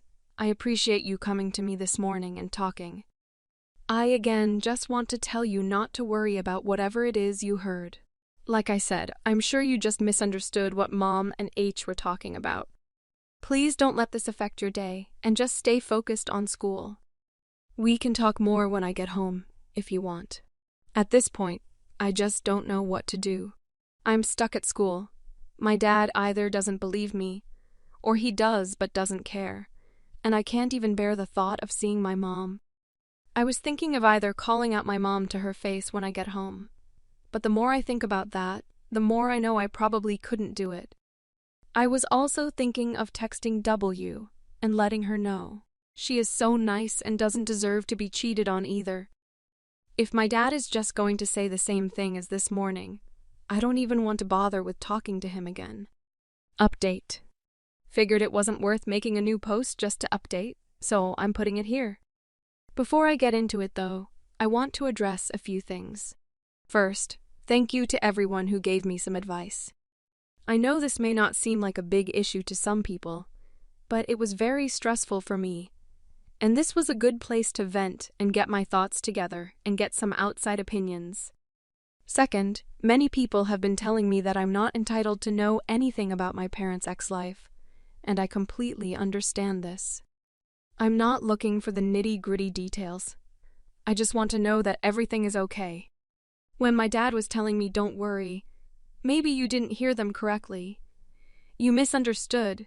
It made me feel like he didn't care about what I was telling him. Or worse, that he just didn't believe me. Now onto the update. Just before lunch, I got called out of class to the front office. My dad had left work to come pick me up. I didn't really say anything to him when I first saw him, and when we finally got in the car and started driving, I said, "Just tell me everything is okay. That's all I want to know," and started crying. I don't really know why I was crying. I wasn't so much sad as I was just worked up and emotional from all that took place, and for feeling like I didn't have anyone to talk to. My dad told me that everything is okay, and he would explain things when we got to where we were going. He ended up taking me to my favorite restaurant for lunch, and when we walked in and to our table, my mom was there. If I've ever wanted to know what it was like for my heart to stop, my curiosity has been filled. I just stared at her for a second, and then she stood up and hugged me. I didn't really say anything, but I hugged her back. We sat down in a booth, me on one side, Mom and Dad on the other, and ordered some food and drinks. In short, as many people suggested, my parents have an arrangement with H and his wife. As I said in my post and a few comments, my parents and I have always been comfortable talking about X, and as weird as it was to think about their X lives, we talked in small detail about what is going on. What my dad told me was your mother and have a larger need for their desires, whereas W and myself have a smaller need for our desires. And we all agreed a long time ago that we all trust each other enough to allow Mom and H to help take care of each other's desires. My mom then asked me if I wanted it to end, and that my feelings and comfort were more important than anything else. I told her no, since, as many people told me, their ex lives is theirs, and I shouldn't try to interfere, but not to expect me to be comfortable around H for the time being. Don't get me wrong. He really is such a sweet guy, like his wife. But after hearing them talk like that, it would just be too weird for now. They asked if I was okay or if I had any other questions and just listened to me, which I guess is really what I wanted from the beginning, to feel validated in needing to talk and to have someone to listen to me. So in the end, everything is okay between my parents.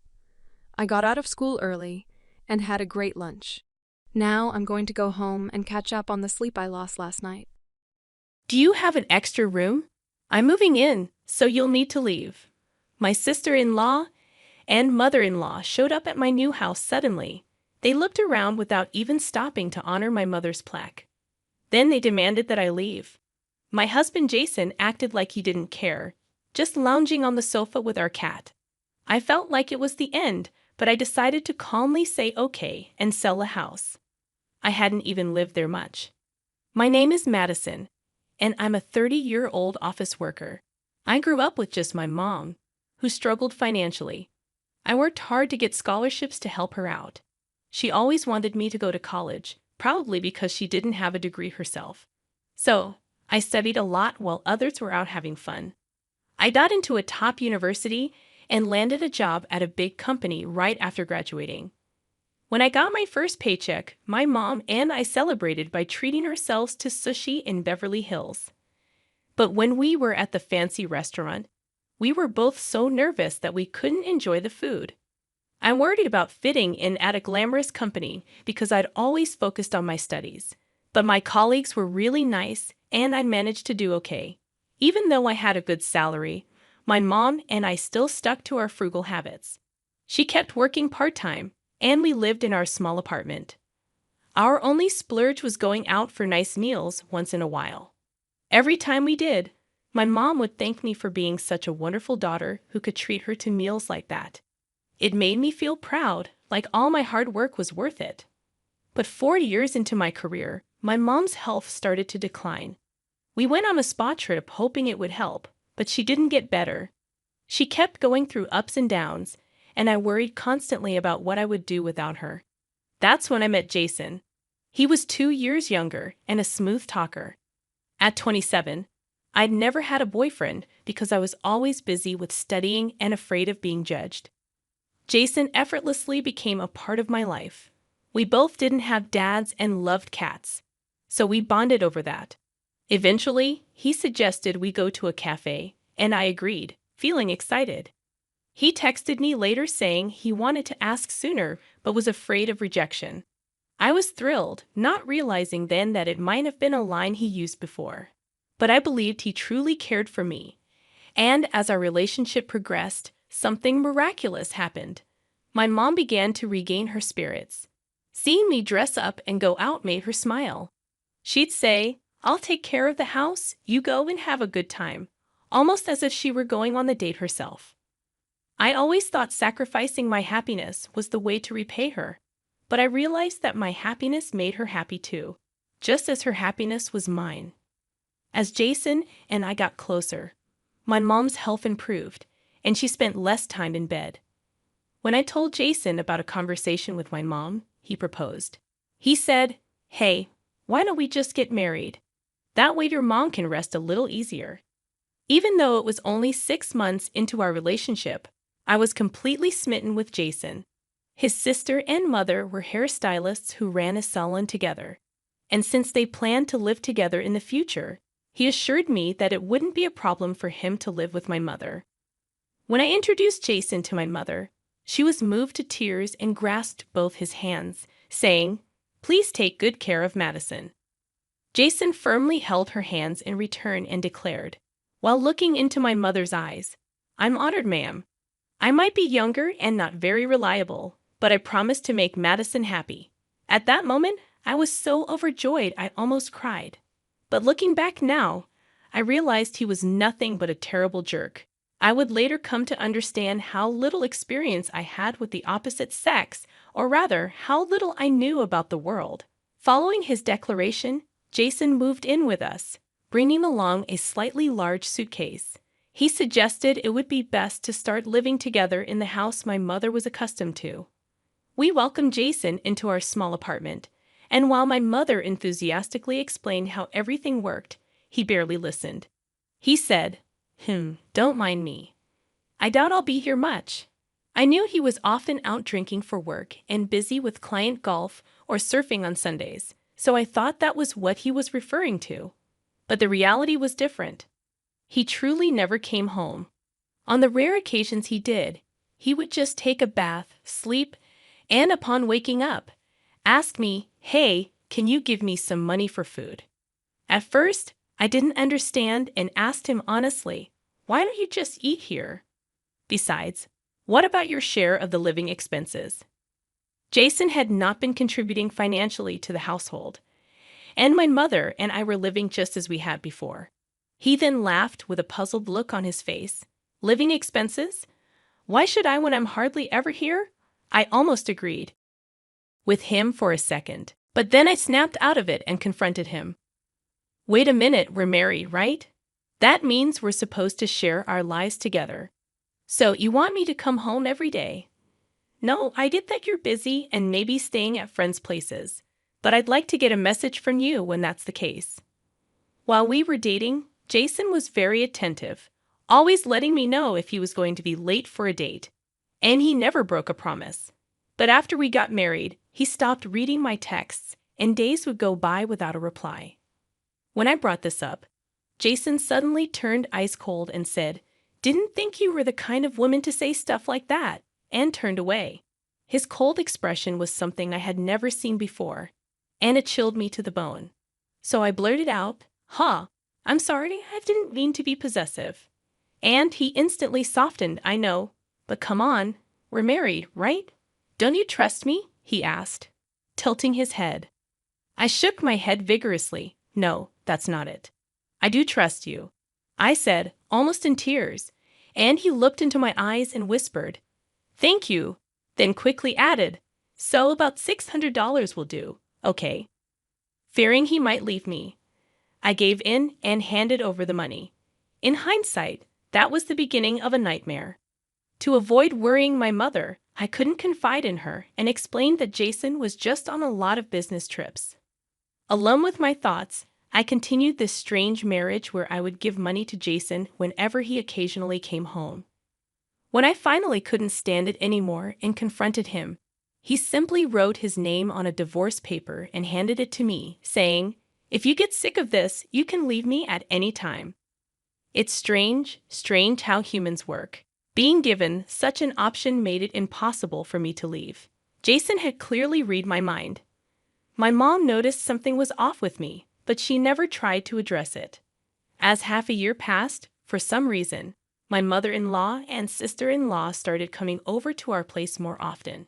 Even though they supposedly ran a beauty salon, they'd show up on weekdays or weekends without even bringing a small gift, sit in Jason's room while he was out, and say, "Don't mind us, just some tea and snacks will do." And they'd stay for hours, sometimes even joining us for lunch or dinner. When I eavesdropped on their conversations, they were mostly bad-mouthing others, creating a really unpleasant atmosphere. One day, loud enough for me to hear, my sister-in-law said, "Wow, can't believe he married such a plain Jane. Her fashion sense is so drab." And with reckless abandon, my mother-in-law added, "Well, if she were attractive, she'd probably cheat on you." And they laughed heartily together. They didn't specify who, but I knew they were talking about me. When I was reeling from the shock and covering my ears, I heard the damning words, "Well, she's pretty much a good cash cow, isn't she?" "And with only her mom around," said my sister-in-law, and my mother-in-law chimed in with a worldly tone.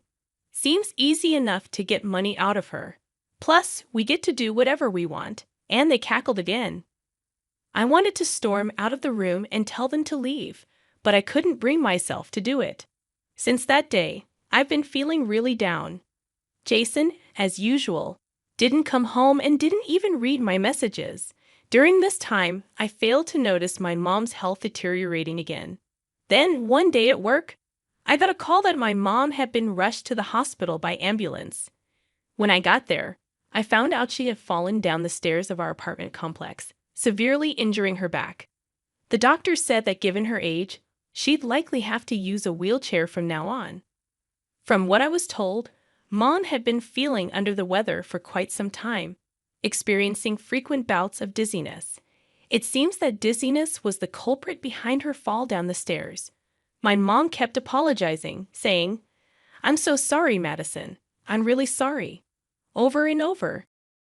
My mom kept apologizing, and I just shook my head, crying. I was determined to break through this tough situation.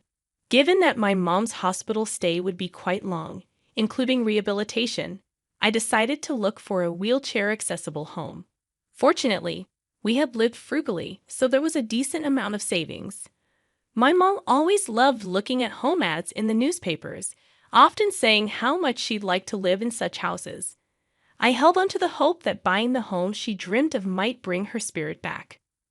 When I asked Jason for his opinion, he casually said, "Why not? I'd like my own room. Oh yeah, let's get a cat too." Seeing Jason's happy face for the first time in a long while made me foolishly happy. So, I enthusiastically started house hunting. Luckily, I found the perfect spec house right in our neighborhood. It was completely wheelchair accessible. I felt it was destiny and made an immediate purchase. I could afford a down payment of around $360,000, and thanks to being employed by a top-notch company, the mortgage was easily approved. Of course, Jason didn't contribute a dime, but that had become the norm. He only visited my mom once at the hospital. By the way, my mother-in-law and sister-in-law, despite their frequent visits to our house, never came to see her. I hurried to finalize the house deal before my mom was discharged and managed to move us. Imperfectly, it was honestly exhausting to balance work and moving, but thinking of my mom and Jason's happy faces, I pushed through. When my mom came to the new house in her wheelchair, her eyes sparkled as she looked around our model home-like place and exclaimed like a child, "I can't believe I get to live in a house like this. It feels like a dream." Jason, too, seemed to like his new room as he started coming home more often. Then, we went to the pet store together and brought home 2 adorable cats. Both Jason and my mom doted on the cats, and our home was filled with lively energy. Just as I was starting to think everything might turn out okay, tragedy struck again. 2 months after moving in, one morning, my mom didn't wake up. I found it strange and went to check on her, only to discover she had passed away cold. I called an ambulance, but it was too late. She had suffered a heart attack. With the new house and everything else, life seemed so pointless now. I was overwhelmed by despair and hardly remember the funeral proceedings. Jason acted the part of the dutiful, gentle husband at the funeral. But as soon as we got home, He'd do nothing. But he just flopped on the couch and said, "Man, I'm beat," tossing the TV remote carelessly on a shelf. Then he asked me, "When's dinner?" As I sat holding my mother's memorial plaque and played with the cat. Seeing this, I finally snapped back to reality. I'd realized a long time ago that my marriage was a mistake, but I'd been pretending everything was fine so as not to worry my mother. I also didn't want to admit my failure to myself. But can I really call him my husband if he doesn't even comfort me as I mourn my beloved mother? As I was staring at my so-called husband, dumbfounded, the doorbell rang. When I went to answer it, my sister-in-law and mother-in-law, still dressed in their mourning clothes, barged in, saying, "Wow, this place is huge. Why didn't you tell us about it?" You see, neither my mother nor I had given my mother-in-law our new address. I assumed Jason would tell them, but it seemed he hadn't bothered, perhaps out of disinterest. As they walked around the house, eyeing everything greedily, they smirked at each other and said, "You've got spare rooms, right? We'll live here. You can leave." It seemed they were under the impression Jason bought the house. Jason, meanwhile, continued to relax on the couch with the cat, seemingly oblivious to everything. Looking up to the heavens, I thought it was all over. And then my mother-in-law, still hiked up, said, "The apartment we're living in now is so noisy. The landlord comes every day just because we're a bit behind on the rent." That's when I realized their frequent visits were to escape from their landlord. My sister-in-law grinned and said, "I'll take the upstairs south room." Madison always had a knack for choosing the good spots, didn't she? They saw my mother's death as an opportunity to shamelessly move themselves into my home. Naturally, I thought, I'll send these people packing to hell. Fine, I'll leave. Take care then. As soon as I agreed, they nearly jumped for joy and said to Jason, "Jason, we can live together again. You really can't manage without us, can you?" Jason, perhaps too tired to care, lazily laughed and said, Yeah, I'm off to bed," and retreated to his room. With spring in their step, my sister-in-law and mother-in-law told me, "We'll be moving in on Tuesday in 2 weeks, so make sure you're out by then," and left. "Next week, huh?" I murmured, carefully placing my mother's memorial plaque, portrait, and ashes on the shelf, and whispered to her picture, "Watch over me, Mom," as if she was smiling back at me, saying, "Give them hell." I promptly filled out the divorce papers I prepared earlier and rushed them to the courthouse, then started plotting my revenge. Come Monday, I was sitting at a cafe terrace with a view of the new house, hat pulled down over my eyes waiting. There was a "for sale" sign by the new house's doorplate. The autumn sky was clear, and as I was leisurely reading a book, a moving truck pulled up in front of the house, and out stepped Jason, my sister-in-law, and mother-in-law. I knew that Jason had been helping them move over the weekend. I had demurely asked him, "Please don't come back until the moving day. If I see you, I might get sentimental." They were perplexed by the "for sale" sign. The "for sale" sign caught everyone's attention, but Jason nonchalantly suggested it might be a prank and tried to open the door with his key, which of course didn't fit. I had changed the locks. Jason was frantically rattling the keys, and both my sister-in-law and mother-in-law looked on with anxious expressions. Frantically, he fiddled with the key as the movers looked on, ready to start. "What's the meaning of this?" my sister-in-law and mother-in-law demanded, irritation rising in their voices. Jason, still seemingly unfazed, said, "I'll just make a call." And that's when my phone vibrated. I ignored it, and as he couldn't get through to me, panic began to set in on his face. The two women looked on anxiously as they and Jason received frosty stares from the movers. Finally, he called someone else, the real estate agency listed on the sign. And there I was, sipping my coffee. "Hello, I'm calling about a property in." Yes, it's being sold without my consent. "Could you come over here, please?" Jason began to explain on the phone when he was interrupted. "It's already being sold by the owner." "No, that can't be right. You want to sell it if I want to buy it?" "What are you talking about?" Please hold on." And he hung up the phone. Then my sister-in-law and mother-in-law. with faces like furious demons, stormed up to Jason and demanded, "Hold on a minute. Isn't this the house you bought?" "No. I mean, it's not that I bought it. But isn't it considered joint property if you're married? Madison can't just sell it without consent," he retorted with surprising confidence. So I stepped in to deal with it myself. Surprised, my sister-in-law and mother-in-law turned to me and nearly snapped. "What have you done with this house?" I responded with a sleep voice. "What have I done? I sold it. It's my property after all. Feel free to buy it if you want." "Oh, I thought living here meant that kind of arrangement," playing dumb. Jason turned pale and started, "Hey, you can't just do whatever you." To which I shot back, "What are you talking about? You haven't contributed a dime. And to talk about joint property when you haven't even contributed to living expenses since we got married? How dare you?" For the first time in my life, I was yelling at someone out of anger. Jason was taken aback by the sudden resistance from a woman who used to be compliant to him. I continued to press Jason. "You better give me back all the money I've given you. I'm ready with a lawyer," and shoved a business card and a claim for alimony in his face. I've always kept a household account book, so I had carefully calculated all the money I'd given to Jason. Though it was only a year and a half of marriage, the money I had handed over amounted to nearly $20,000. When Jason floundered, saying, "That was supposed to be for our living expenses, wasn't it?" "You can't just claim that," my sister-in-law and mother-in-law also chimed in. "Exactly. What are you even saying?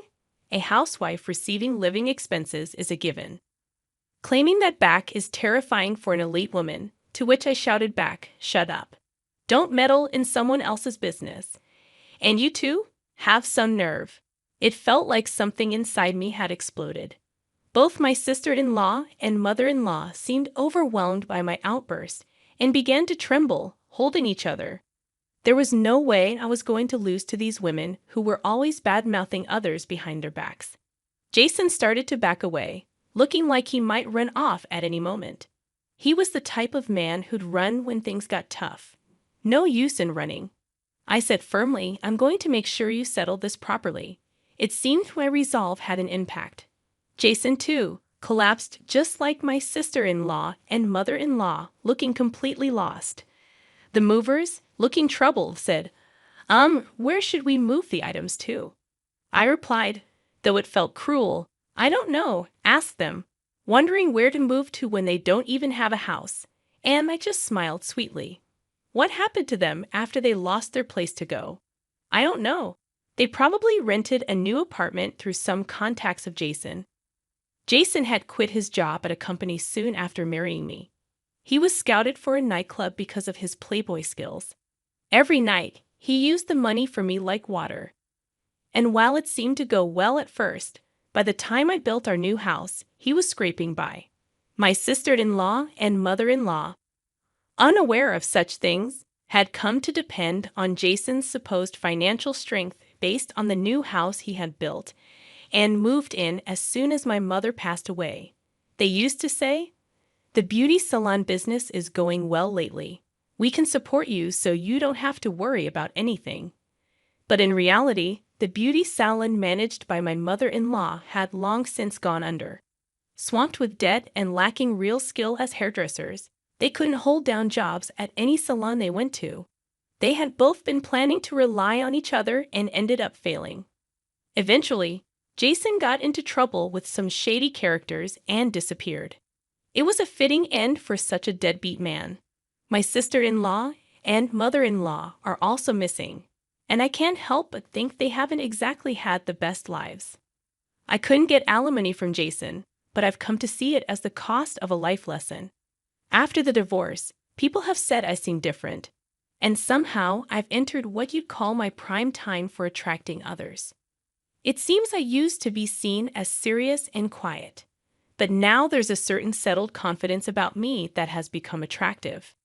I had been quite put off by the idea of marriage for a while, but as I started dining out with men more often, whenever the mood seemed to set right for something more, I excused myself to go home because of my cats.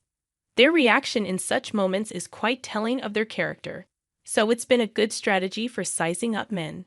In reality, I live in a pet-friendly apartment with my 2 cats. The other day, as I was sorting through my mother's belongings, I found a letter addressed to me.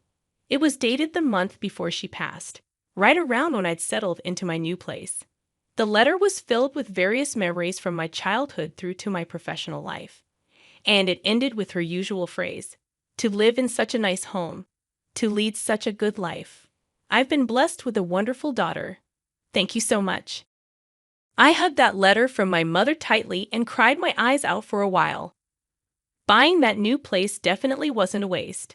I've come to realize, from here on out, I'm committed to living positively and earnestly, keeping my mother's words close to my heart, and hoping to make someone feel as rewarded by me as I felt by her. My mother-in-law doesn't like me at all. She's one of the typical moms who doesn't want her son to be stolen away by another woman. So my existence alone is enough for her to resent me. It doesn't help that I don't practice her religion and that we don't plan on baptizing our children. This is a mutual decision between my husband and I. For a little extra context, she sends me Bible verses and quotes about being subservient to your husband on a regular basis to get under my skin. After telling her very nicely and calmly to stop once, she had a full-blown meltdown/tantrum about how I won't let her save me, so I just ignore her messages now. My daughter, 4-year-old, loves Christmas. She loves decorating the house and helping bake the cookies, and she gets to pick the tree out this year. She's so excited, it's literally so adorable. She's been talking about it since July. She also is a very firm believer in Santa. She already has a mile-long list of things she wants him to get her. Side note, she isn't spoiled at all.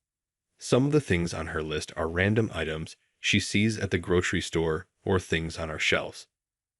Our dog that we've had for 6 years is on her list. She just likes writing them, aka making me write them. My mother-in-law was over today, and my daughter was asking me to add another random item to her Santa list. As my mother-in-law heard her say it, she immediately responds to her saying that Santa isn't real, and that me and my husband are who buys the gifts under the tree. This obviously went over like a lead balloon with my child, but my mother-in-law looked pretty happy with herself for the shitstorm she just created for me and for breaking my daughter's heart. I immediately told her to pack her shit and to get the fuck out of my house, and that she wasn't welcome near my baby anymore. She tried to respond that she did us a favor, and that our child shouldn't be thanking a man who doesn't exist for the nice things we do for her. So I responded that it was a rich statement coming from someone who has spent their entire life praying to a man who also doesn't exist. I also told her I was very sorry. She let the devil breed hate in her heart. Then I slammed the door in her face.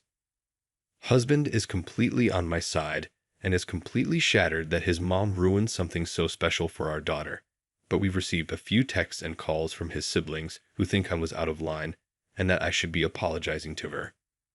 I'm still so angry that I can't really judge for myself if I'm in the wrong or not, but so really don't think that I am. I think she crossed an uncrossable line, and that I'm justified in not letting her have a future relationship with my daughter or any other children we might have later. Not looking for advice, just to talk shit and vent. Update. Since the events from the last post, things have only escalated in terms of her behavior.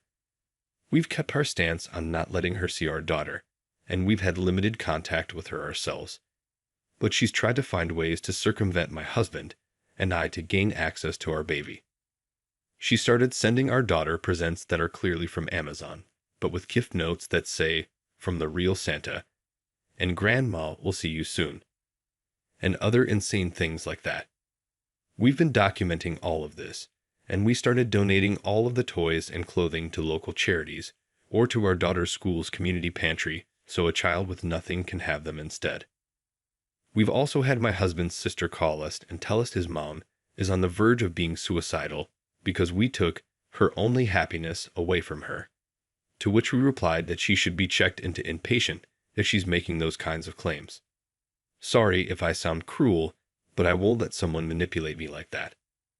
We hadn't heard from anyone regarding our mother-in-law in a week or so, So we started to feel like maybe she was calming down and accepting that this situation was caused by her own actions. What we didn't remember was that she's authorized to pick our daughter out from school. Yesterday, I got a call from the front office of her school saying that my mother-in-law had called and said she was on her way to pick our baby up for a surprise adventure with Grandma and to make sure she was waiting in the office so they could leave as quickly as possible. When I got this call, I literally grabbed my bag and walked right out of my job to be able to get to the school before she did. I also made sure her school knew that my daughter was not to be released to anyone other than myself or my husband. After getting off the phone with me, the school decided to contact the police and to put the school into a soft lockdown, which is when they don't let kids leave classrooms and make sure all the doors to the buildings are secured, but they don't announce it to the kids so no one gets scared. On my way to the school, I called my husband and told him to meet me there and what was going on, and he actually made it to the school before I did. When I got there, the police were questioning my mother-in-law, and upon seeing her car packed full, I could tell her little adventure was meant to be a long-term sort of thing. She was actually going to try to steal our daughter from us over Santa. The police took her away, and her car was towed as well. When she was loaded into the squad car, her and I made eye contact for a brief second. She tried to keep her scowl, but quickly her face crumpled, and she started sobbing about how unfair this all is. She started crying even harder when the door was shut on her. As justified as we are, this was really hard to watch. I don't know how the legal system works, to be honest, but I'm hoping we can request that she be put into a mental health facility as opposed to a jail so she can receive the help she very clearly needs. We also filed for a restraining order against her, and we took her name off the pickup list at school. My husband's siblings have reached out to us and are completely horrified by what happened, and all said in their own way that they never expected things to escalate like this. While it was annoying to have it come to this before having their support, it is refreshing to have everyone on the same page about this finally. In terms of our daughter, we chose to let her finish the school day so she wouldn't know what had just happened to her. I received a lot of helpful advice in my last post about how to fix the damage my mother-in-law caused, and we tried a few of the things we were told to do, but I can sense that my daughter just isn't into it the way she used to be. Her wish list hasn't been added to since. My BIL has offered to dress up as Santa and get caught putting gifts under the tree to help reignite her excitement, which my husband and I both appreciate and are looking forward to. We also plan on sending her a letter from Santa telling her how excited he is to visit her and our dog this year, and I'll let you all know how this works out in the next update. Story 2. My mother-in-law doesn't let me have sex with my husband. My husband and I got married a year ago. He and I didn't live together before. In fact, we hardly saw each other because we both worked and studied at the same time, so our time was quite limited.